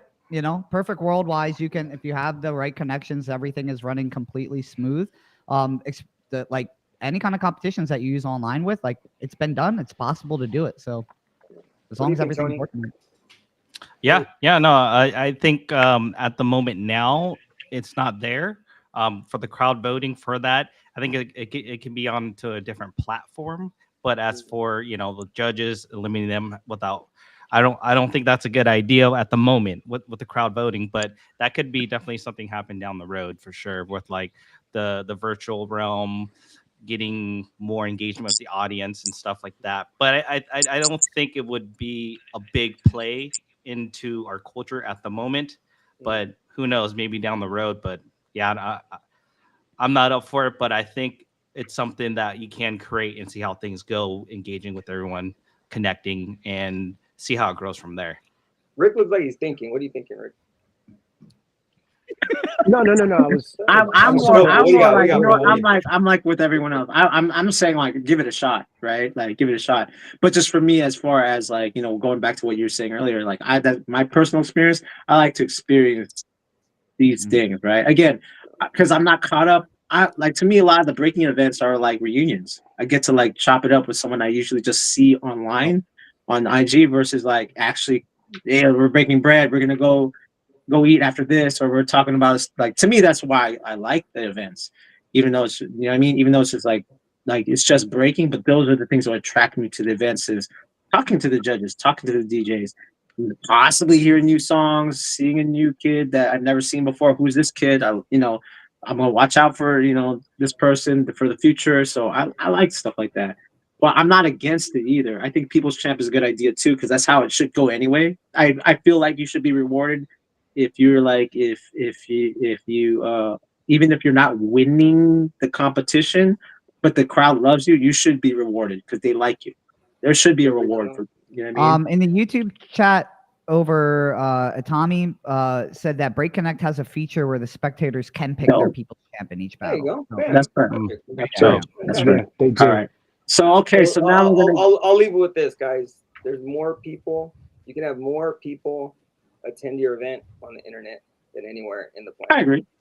Yeah. So like, it's better to get like when we get into, I'm talking about 100,000, 200,000, million. Yeah, viewers. I mean, there's not like 50 fucking people on. No. China live streams for breaking is 1 million views. Yeah. Easy. So, well, but it's future stuff. That's a great opinion, guys. Thank you for answering that.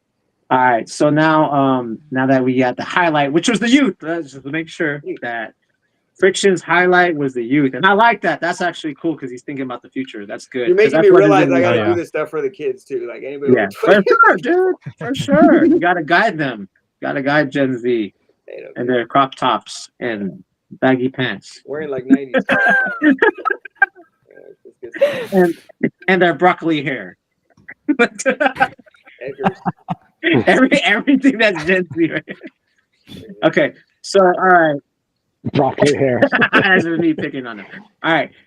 So now we're gonna go to Rick the Ruler's highlight of 2024, and it's not as obvious as the thing that we tried to elephant in the room, right?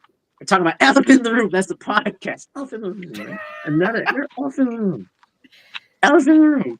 So that being said, so Rick the Ruler's highlights in review for 1994, 2024 is, of course, Who's that man? Who's that man? Is that a woman? That picture though. No, it's special. I know. Is this what we're going off? Screenshot it. I'm not gonna play the video, bro. We don't have to play the video. I don't think you want to play the video because they're gonna strike the shit. Olympics will strike your fucking video if you play it. You're gonna get her legal team. I did it. I never knew a person have a legal team. And they struck my shit because I had something from the Olympics in there. Yeah. Word. Okay, so we have this. Okay, we have this still. All right, we have this still. All right, cool. I'm gonna show it again later, but all right, so who's that man in the green outfit? You picked B-Girl Rayguns from Sydney, Australia. Yes, I did. So I wanted to. It was a big moment. It was a big moment. I mean, it is. Like I was like, who's gonna do it first? I thought Rick right away. He was the first backstage. He was like, "I'll talk about Raygun." All right, let's go. All right, so I wanted to address the Raygun situation for the 2024 year-end review. Many of you guys that tap in with me, you subscribe to my channel, you follow me on the gram.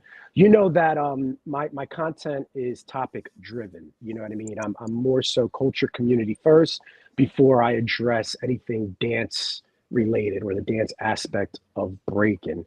So I wanted to address the Raygun situation, and normally I don't ever drop names, but since we're doing the review, and she's probably the most popular breaker in the world right now, I wanted to address her situation and ask two questions.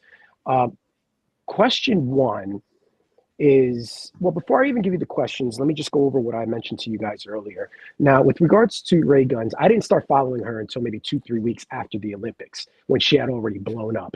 All right. And then she was blowing up in my news feed. So every so often she posts like a video explaining her situation.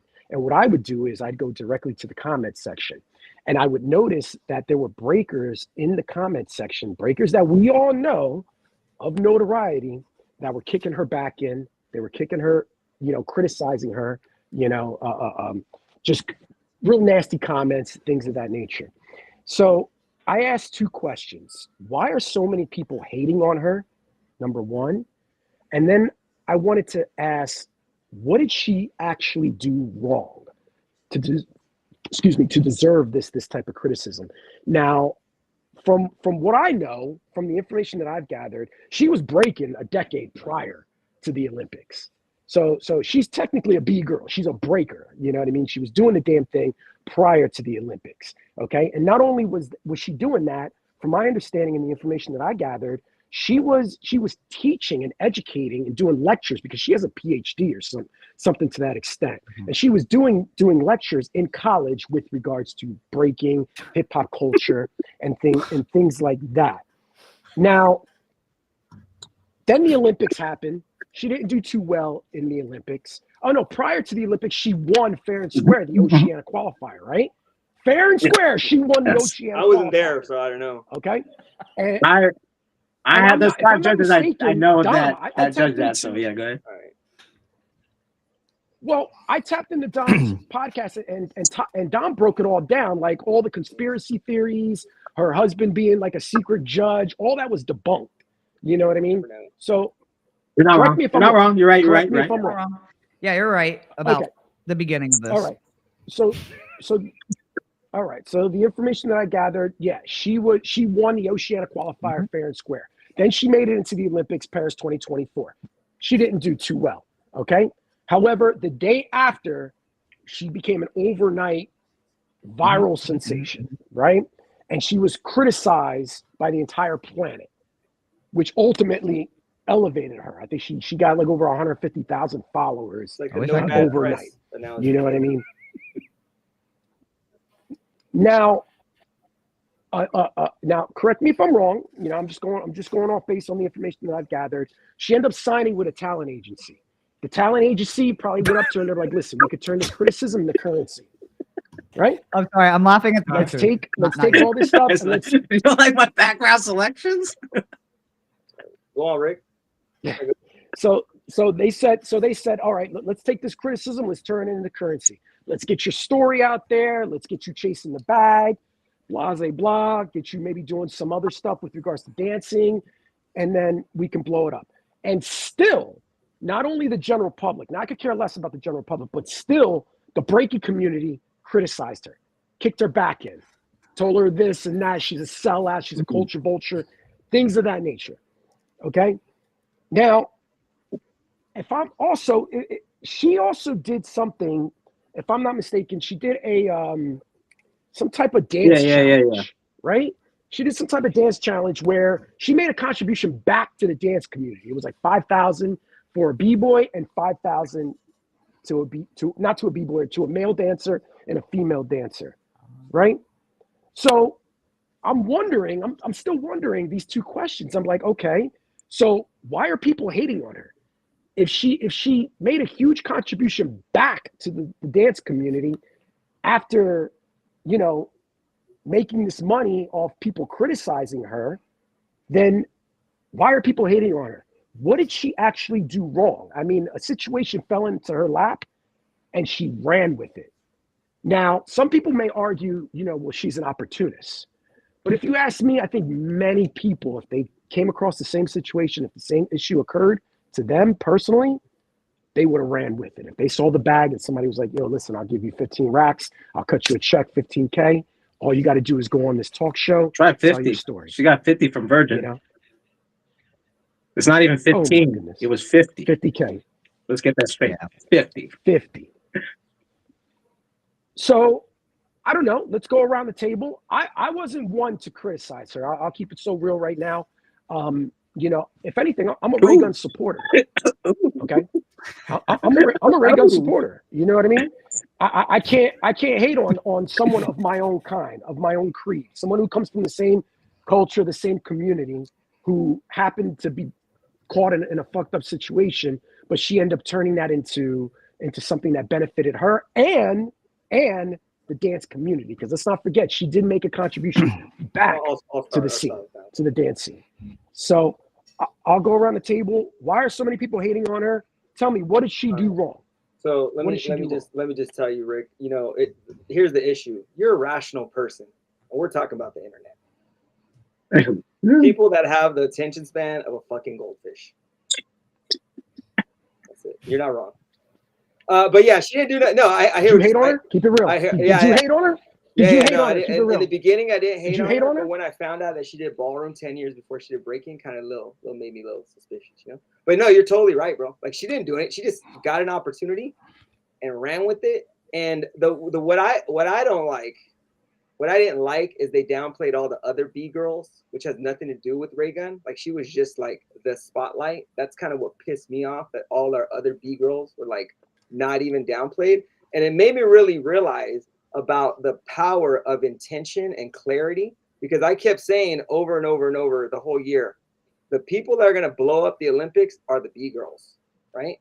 And that's what happened. It just didn't happen exactly like I expected it to happen. It went far left, you know what I mean? But there's conspiracy theories. They downplayed our dance, all this different stuff. So I don't know. All I can do is contribute to the future. But you're right. You have a valid point, dude. She didn't do, like, she just did her best from what she knows. Was she dissing our culture? There was all a master plan by the WDSF and the Olympics to bring it to Brisbane 2032 and make it a meme? I don't know.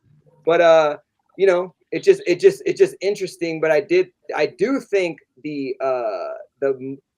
biggest result as far as the public was it like downplayed our dance back to like kind of like dorky breaking, like cardboard, that brought us back. But look what happened with the youth, guys, and the kids. The real result of what is happening with the youth. So that's my opinion. Okay. Yeah. Tony. Yeah, sure, dude. Hey, yo.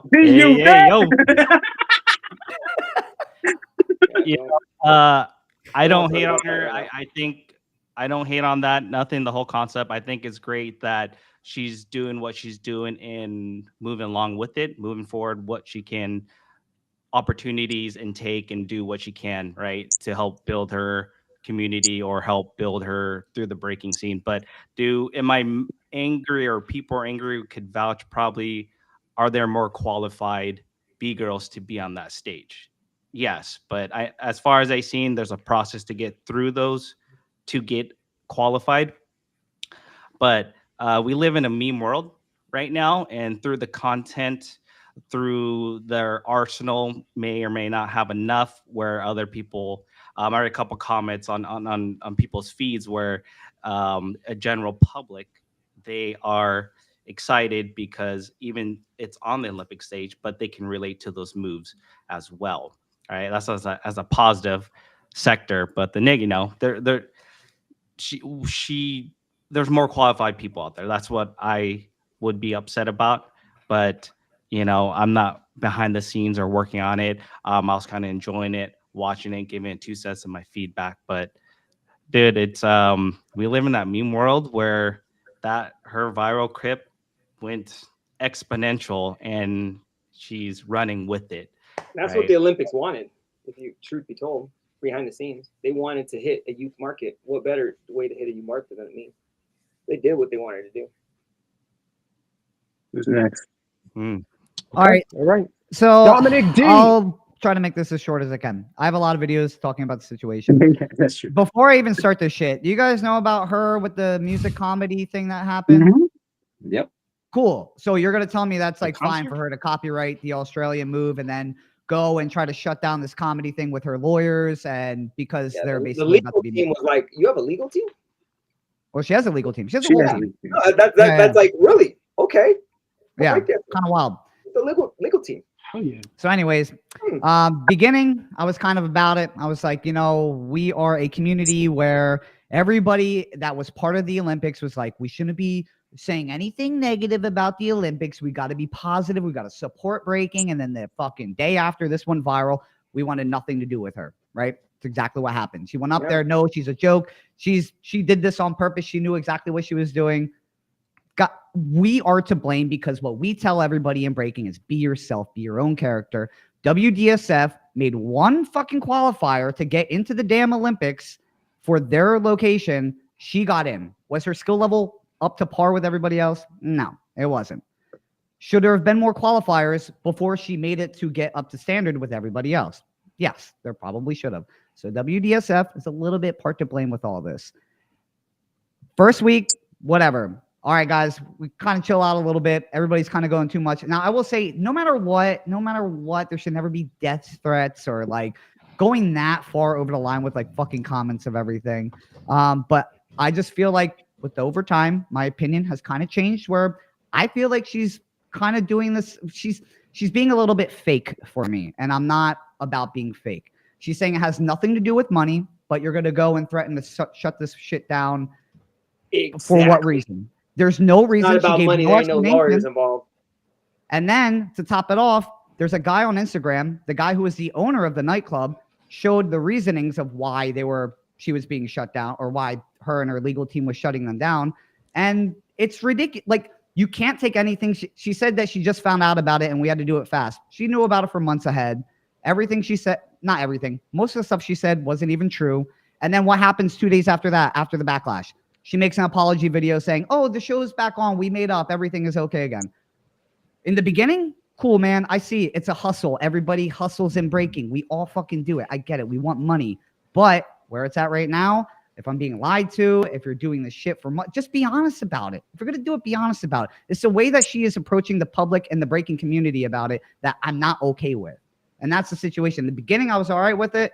Where it's at now, I don't know. I'm up in the air. I don't hate her. I'm not like sending death threats to her or anything, but I'm not going to say like I'm for her. Like I'm rooting for her. I think she's positive. I'm just being honest about it. That's my take. Oh, I have a bunch of videos too. If you guys want more info, check out Check out the video. I got all that. I literally just made one like I love it. Yeah. Plug away. The Plug away. Raygun Plug gun away. available at Walmart. Plug away. Okay. Thank you, Dom. Ooh, Profowon. I like to say. Profowon. Let's You know go. me. You know me. I homie. tell a long story. So, first of Take the all, safety off. Take the I safety hope he off. doesn't mind. But Just Rock from my crew was the judge at the Oceanic qualifier, and I remember specifically when he judged it. Before we even get to that, remember my crewmate from Florida who lives in Vietnam. His name is B-Boy Rayguns. So guess what first thing that happened when we saw her flyers up? We were like, I didn't know you were in the Olympics. This is before the whole thing. We were already giving him crap. I didn't know you were in the Olympics. So that being said, like, you know, right after he's like, yo, I got 2,000 more followers. Like right after it all happened, we got 2,000 more followers. I thought it was really funny. Anyway, so going back to my memory, I remember how was it because this was one of the first WDSF qualifiers, I believe. And I looked at I remember seeing the footage and I told Just Rock, like, yo, there's not a lot of people there. He's like, yeah, there wasn't. I was like, all right, cool. Yeah, this kid won, you know, J Attack, okay. But I didn't even ask about the B girl. I was like, who won the B-boy? J Attack, okay, cool. Young guy. He practices with Fungo and all those guys. Yeah, that dude. All right, cool. You know. I met J Attack, actually. He was at Freestyle Session. He was in the finals with the 808 Breaker kids. So that's like, so they were like, that was like 3 years ago. So that's why I remember J Attack from Australia.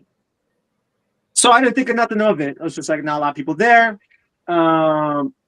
As you know, when the Olympics happened, you know, the first thing I think, and mind you, it wasn't the Olympics that reposted that battle. I think it was Hot 90. No, yeah, I think it was Hot 97, or it was. Dude, it Rolling was somebody Stone. big up there. It was Like Rolling some, Stone. It was Rolling Stone. yeah, Rolling Stone. Yeah. Rolling Stone, right? Was the first, Stones was the right? Because first, they, yeah, they and were the then that's first. when everyone. Rolling Stone posted it before the Olympics. Yeah, But they after her posted battle. after her battle. They took it, she and battled. they after just the Olympics, posted Rolling it. Stone posted And then after that, everyone ripped that, and then that became viral. That's the thing that became viral. And I remember watching the Olympics going, it was against logistics. I was like, all right, easy win for logistics. Cool. Like, that's all I thought. Yeah. Logistics. I didn't think Right. I That's all I anything thought. of it either. Yeah, that's I whatever. don't think Like, anybody thought anything of it after the battle. You know what I mean? But again, It wasn't until it got blown up. We're coming from our perspective, right? We're not coming from like, this is the first time you've seen quote unquote urban dance, right? Like, so that there's that stigma. There's this white girl from Australia that's doing an urban dance. We just looked at logistics got this. That's how I looked at it. Logistics got this. Cool. Right. Easy win. Don't worry about it, right? Why? Because we are used to seeing breaking like that. We're just used to it. You know what I'm saying? Now, from the outside of the world judging this white girl, this Caucasian from Australia doing an urban dance that's from America, it's like, oh, fuck this. What is this? This is the Olympics. Whatever, blah, blah, blah, blah, blah, blah. And that's what built that up. Now, everybody got an opinion. Yeah, is she good? No, she's not good. You know, I mean, she won fair and square. After the Olympics, I talked to 2 judges that were at the Oceanic qualifier, and I talked to someone from Sydney. I'm not gonna say their names, you know. I just already said just right. So I talked to them, and they're just like, and I know a few of the people in Australia. I asked, did this person enter? No. Were they there? Yeah. I go, she would have won if she would have entered. Yeah, but she didn't enter. Okay, word. These are what's going on. I go, okay, so I know, and like then I asked, okay, who's allowed an Oceanic qualifier? It's like, oh, I go, so can someone from Philippines go? No, they have to go to the Southeast Asia, then go to the Asia Pan Am Games. Okay, so who can enter in Australia? Samoa, Fiji, New Zealand, and Australia. That's it. I know most of the like duckies in New Zealand right now. There's like maybe 20 people in that scene. You know what I mean? So that being said, and that knowing that, and she, to me, when I watched that final, she won fair and square, in my opinion. Yeah, me too. She went fair and square. Not the style I prefer, but like the other person that she was battling that had a higher athletic skill set, she was repeating and flopping. Raygun, B-Girl Rayguns took advantage. She won. She got on the stage. Now, like what you said, Dom, should have WDSF did more qualifiers in Australia? I don't like as a business move. I don't know if that's worth it. As a business move, that's renting 3 different venues: Perth, Brisbane, Sydney, and Melbourne. And maybe like, dude, how much money is that going to cost on a business move? If they would have done it, they wouldn't have been in this situation. I'm just, you know, they might still be in this situation for all we know. I don't like take away from a business aspect. I know. Yeah. That's at least 10,000 each event. Let's just say that like most 10,000 in each venue. Like for Brisbane, way more, bro. That's so. Is it going to be worth it, or should I just throw just one big one and let everyone come? You know what I mean? So, you know, just being objective, right? Just being objective. It was like it. Honestly, I can't hate on her, but the whole thing of the play and the musical based on her as an artist, as that she is a professor. And do you know what her thing was, right? To get her PhD. Do you guys know? Not sure. But it was the subject of her dissertation was about being a B girl and not enough B girls in Australia, and why is it only more guys and girls? That was her dissertation. So she cares about and how it's the cultural dance. So it's like, it's very left wing. She had a very left wing approach to getting her dissertation about breaking. So she does care about it. Is she good? No, she's not. That's all it was. Because it's not the moves. Because if Logistics did the moves that she did, if Nika did the moves she did, we wouldn't be saying nothing. We wouldn't be saying nothing. It's just, is she a product of the tournament breaking culture hubris? Yes. She's a product of us. Yep. She's a product of us. Because exactly when you're like, what's Raw B breaking in the dark corner of the CC? She's from that. Not the same style, but the same mentality. Where someone like Hero 10 can't win in that sense because it's this religion. So that's like, why are you hating? We created this hubris. We created this like, this is what real breaking is. You express yourself with real breaking. You know what I mean? Let me ask you this real quick, Profo. Let me ask you this real quick because you had mentioned the WDSF from a business perspective, right? There's a saying, all right? Don't hate the player, hate the game. Do you think that saying applies in this situation? Hate the game. Dude, if you enter a competition, hate the game. That's why I never blame the judges. Like, oh, the judges. Or the breaker, because enter at your own risk. That is true. Right. Anything can happen. Well, I'll chime in. Can I chime in real quick? Right. So number one, if she comes back in 2032 and all of a sudden they bring back that meme and they use that as marketing, I'm just gonna be like, that's real fishy to me. Yeah. Right? And we said she signed up with an agency. Guys, like, most paparazzi is staged. Okay. How do we know? Because first of all, I don't know, and I'm gonna get to the bottom of it. And when I do, it's fucking a reckoning.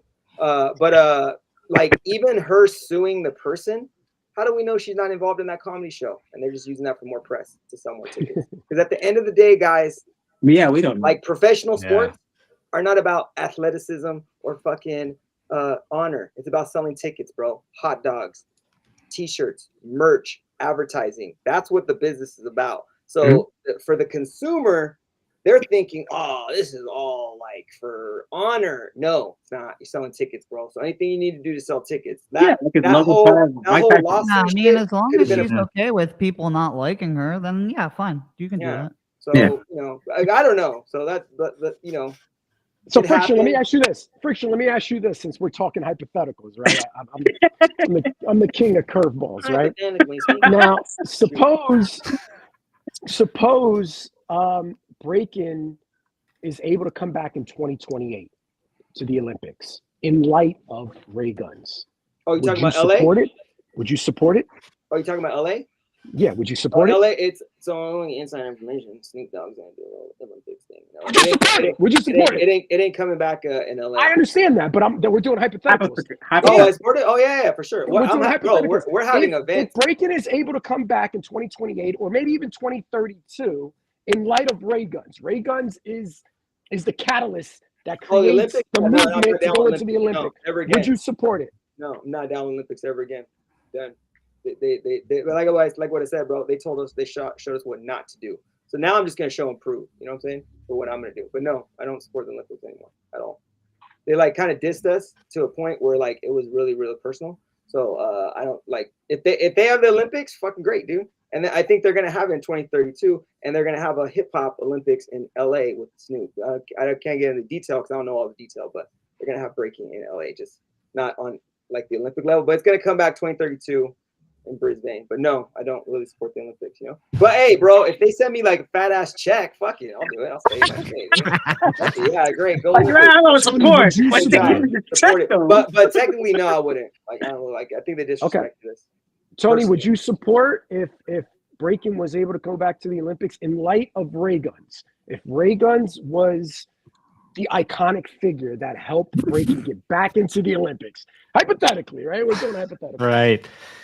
Would you support? Ah, man, that's a tough one because I mean, I would love to see the scene grow into a different, aspect level, being the Olympics on LA 2028. For the spite of using marketing due to Raygun, there where it gets kind of fishy, right? What's that whole controversy pass stage so they can build up some type of conspiracy, what we think, if it's for marketing, is it for business type of thing.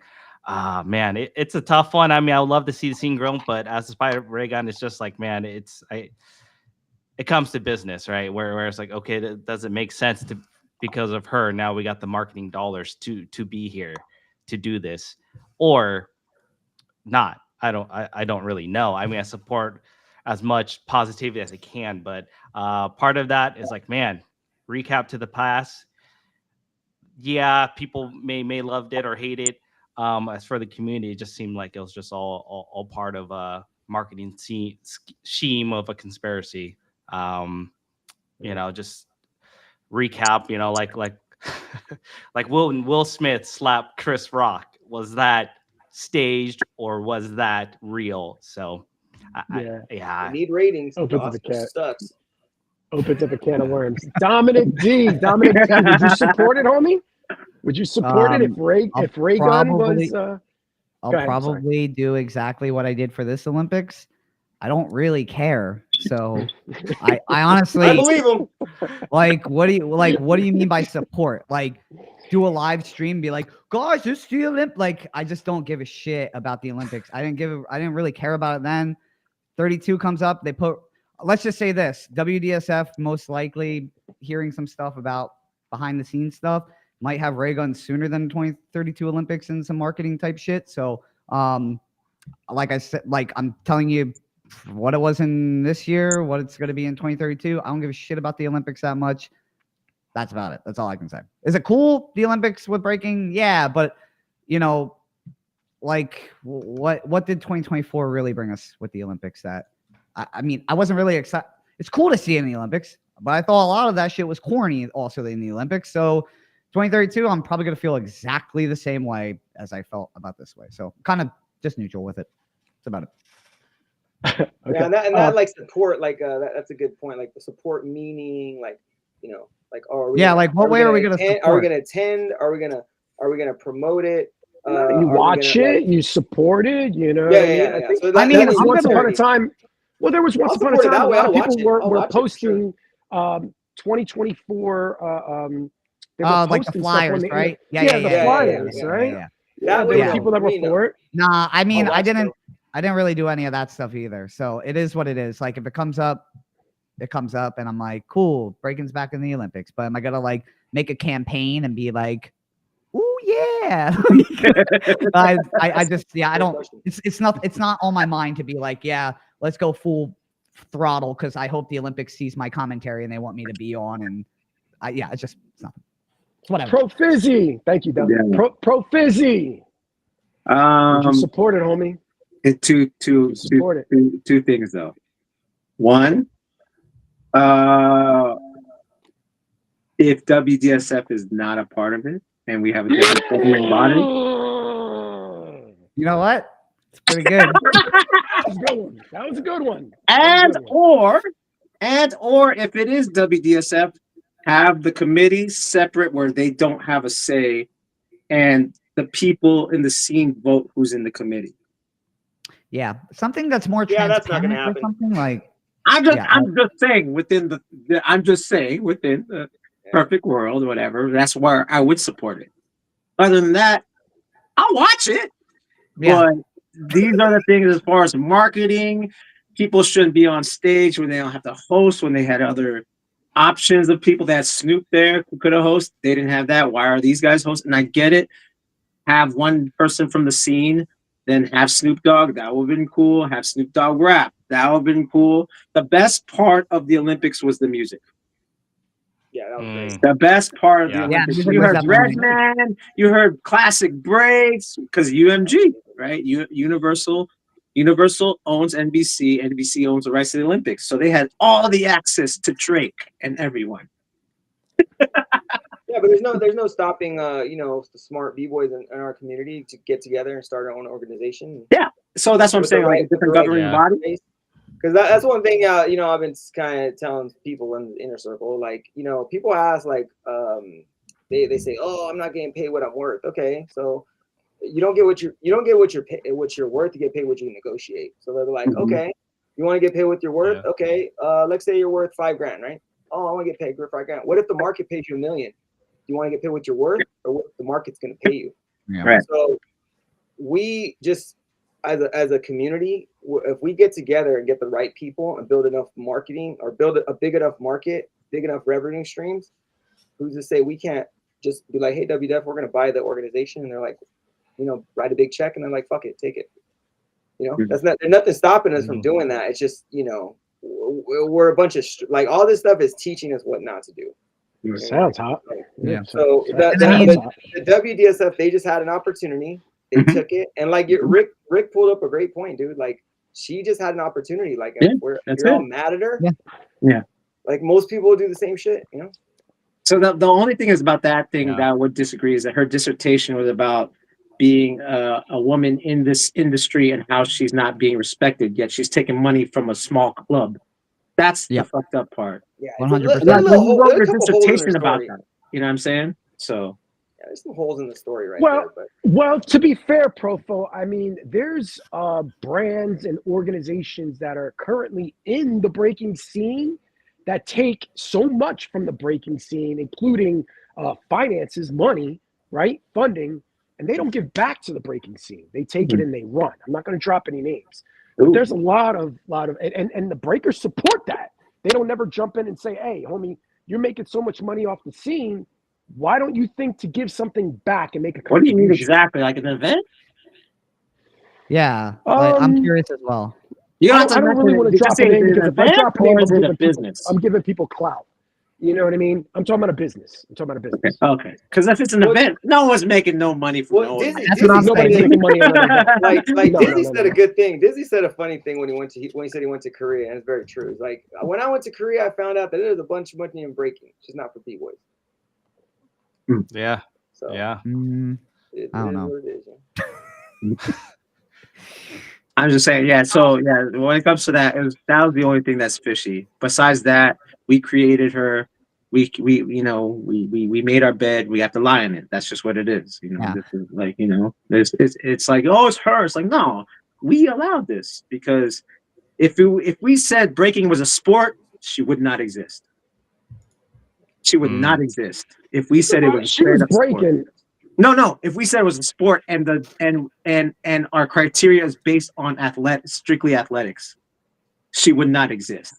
But because it's an art, she exists. Yeah, gotcha. That's what it is. Yeah, makes sense. Also, 2032 is a long way away. That's true. Yeah, that's a long way away. They're doing their whole, and like for me, I was questioning, okay, well, if it's all done, why do they keep doing all their qualifiers?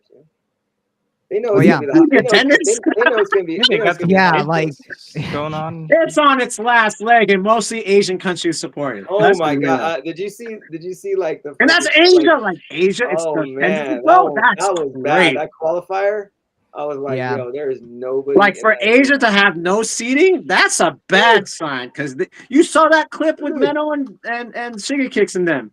That's a small, and it's packed. This is Asia, and it's not packed. That's not a good sign. They're like, nah. Yeah. Like, nah. I made a comment about it, and somebody said, "Who am I to be the judge of that?" When I'm just somebody sitting in a gamer chair, and I was like, "All right, well, I mean, I do play video games in this chair. You're not wrong. I don't give a fuck, dude. I'll say whatever I want to say about that shit. It's obvious. Look at the fucking crowd there. Dude, There's nobody there. Bro, you see the big events in China. You see Bomb Jam. You see all these events packed, stadium packed. What's going on when they can't pack it in? That's kind of like, maybe because there's no. Yeah, and I don't think they had the audience there in China. That particular. I don't know how they pick the market. I don't know what they're doing, but. Yeah. Let them do what they do, dude. It's like Rebel. Let them do what they do, man. It's just what we do. Let them do what they do. Yeah. That'd be nice if it was over here. It'd be nice if it was over here, right? Yeah. I mean, America. Nice if it was over here. America's a tough country to crack, but I think once we crack it, we're gonna open up a beast, because the strong market. Yeah, we got a lot of dollars, but there's a lot. It's a lot of revisions need to be happening. And no matter what, I've seen it time and time again. Companies go from grassroots brand, they're the fucking roots, bro. they're the realest. So when they hit critical mass and those same people are, look, they sold out. It happens, dude. It just happens. No matter what we do, if you get to a certain level, you're gonna have haters. Even if you're giving millions of dollars back to the community or whatever, it's just gonna happen. And like, we don't know. I would say Japan is probably the closest to getting the most organized, the most money. Like where that market, there'll be money for b-boys. But like now you're getting these events like where there's like 300 people in the prelims, and that's gonna start killing off people because they're like, I don't want to do. I'm never getting past these prelims, you know. There's a lot of issues that need to be fixed. But hey, you know, that the people who really love it and want to do it are gonna still be here. I think Red Bull has a good system. I think Red Bull has a good system. I think Red Bull's system is good too. Yeah, cool. It's the last chance cipher, everything. It's not like one day. It's through the week. This thing happens, and then they're the main days. It's a little bitty piece of Red Bull, bro. Bitty piece of Red Bull. I just like the way they put it together. Like you don't have to be at an event for 12 hours. You know what I mean? Like if you just want to sit down and watch Breaking for top 16 for 2 hours, that's good. That's cool. Yeah. Like no regular spectator should be like, I started the jam at 1 p.m. and now I'm leaving at 1 a.m. But we're learning as we go, bro. We never knew this, dude. Like, because we didn't have this many people enter before. Yeah, like, dude, we were just Friction. Showing up Like the first Freestyle 7 Friction. You know, there was like we just showed up. We didn't know. 8 crew their first freestyle session. We're like, other people break. Shit. Yeah, it's fucking crazy. You know what I mean? You know what I'm saying? The first freestyle session was all about the ciphers. Yeah, Ivan did windmill airplay, and he flipped over soul control. Holy crap! That was the first freestyle session. Yeah, we weren't like, you know what? The concessions here are not really good. These seats here are not as comfortable for my aching back. I would like a pamphlet with the schedule. Dude, it's all new shit, bro. Yeah, so we didn't know. Like one thing I could tell you, bro, is all the sports started as a sport and they're now a fucking party. And like our shit, started like a party and now it's becoming a fucking sport. So the key is to basically bring back the party. And this game that we're playing, because when you get battling it as a future, bro, it takes away. It's not b-boying, dude. When you put battles in a structure with judges and seats and promotion and marketing and vending and all this different stuff, bro, it's not hip hop anymore. It's a business, dude. So that's what is gonna be. But you know, the kids gotta learn. That's our part as a community to let know people that the culture's still there. That's not the culture. So whatever brand builds up to become that WWE, that UFC, that whatever that people think it is, that's just the business, dude. It's just gonna be all business. Like, that is it, you know. But the culture is still gonna be there. Like people are still gonna be breaking, fucking doing street shows in France or in New Orleans or something, and they're gonna be still, you know, people are gonna be teaching at studios. That's gonna always exist. Like the more business gets more organized, it's gonna get away from the actual hip hop culture, and it is what it is. You know what I mean? People are gonna hate you. You're gonna love it. You're gonna hate it. 100. All right, we've been in this for 2 hours. Okay, I'm gonna leave it after that. Ricky, after that, we're gonna start closing it up. So go ahead, Rick. No, I just wanted to say thank you for allowing me to address this particular topic, Profo. And it's fun. I'm thinking about me. Yeah. I was like, who's gonna do it? Yeah, I was gonna come up sooner or later. We all know it. Yeah, like, who's gonna do it? I might address it and try to unpack a little bit more on my podcast. But yeah, thank you for allowing me to kind of piggyback off this piece. Yes, sir. Yes, sir. Yeah, man. Does anyone else have anything to say before we wrap it up? No. Follow me. Subscribe. Follow me, AER, B-Boy B-Girl Podcast on YouTube. We all need more subscribers. Follow everybody here. Let me do this justice. Wait, hold on. Let me do this justice. So we're going to do this. Hold on. I'm going to bring it up, and then I'm going to, put it on the screen here. Boom. Okay, so we need subscribers, guys. First and foremost is, where is it? Ooh, hold on. Okay, let's do this one. Nope, it's this one. So, Rick, how's your kid like the Oculus? I mean, they fuck with it all day, every day. Do they have headaches? My kid was getting headaches on it. Nah, I had They're like headaches. used to it now. I threw up. Yeah, right. It's It's crazy, right? It's like repetition. You know, you got to Yeah. get All right. conditioned to the way it is. So if you don't know, this is Ricky's Instagram, Go follow the Ricky. AER B-Boy B-Girl podcast on Instagram. You can follow him over there. So I want to show that right there. Boom. Any last words, Ricky, before we wrap it up? Yeah, thank you for everybody for tapping in. It was fun today, man. I had a good time. Happy holidays, everybody. Happy New Year for everyone who is going back into 2025, if you guys are ready. Yeah, follow me either on the gram, most likely on the gram, or you could subscribe to my YouTube channel. I'm trying to put out a little bit of content here and there. Most of the stuff is throwbacks from a couple months ago, but as we were talking about earlier, I'm chopping it up and putting it out little by little. Occasionally, I like to throw in my IG stories, particular questions with regards to the breaking scene. Most of the time, they're just yes or no questions, and I utilize those questions as like a census to where the breaking community lies with regards to certain questions. Now, they're not your average breaking questions. You're not going to tap in there and be like, oh, you know, who's got better footwork? No, these are more a little bit thought-provoking, emotional, invoking, questions. But if you're a breaker, it'll relate. So no worries. But once again, thank you guys for tapping in. Yes, sir. And then, of course, we have Break Street Media. We got Break Street Media. Go follow them over there. Go follow me. Do you have anything to say before we sign out? For January 1st, we're going to be doing a live stream. That's right. From Yeah. 2 p.m. to like 9 p.m. Okay. We're going to be reviewing battles. We're going to do battles where the judges are online. We're also going to be dropping the Break Street sweater. Okay. And also we got Break Street Global, which is Instagram, and then that is going to be towards the world of people who don't speak English. Okay. So we're gonna basically reformat everything, and everything's gonna be in a bunch of different languages. And so Break Street Global, it's an Instagram now, but that's it. But everyone's doing a great job. We appreciate it. This is all new to us. The more we speak, the more we build the community. That is the community. And appreciate all you guys, and wish you guys a Merry Christmas, Happy Holidays, Happy Hanukkah. Whatever you guys do. And then up next we got follow Tony at Cypher Beast TV right here on Instagram. You got anything to say, Tony? Yeah, no. Thank you for having me on the show, Profo.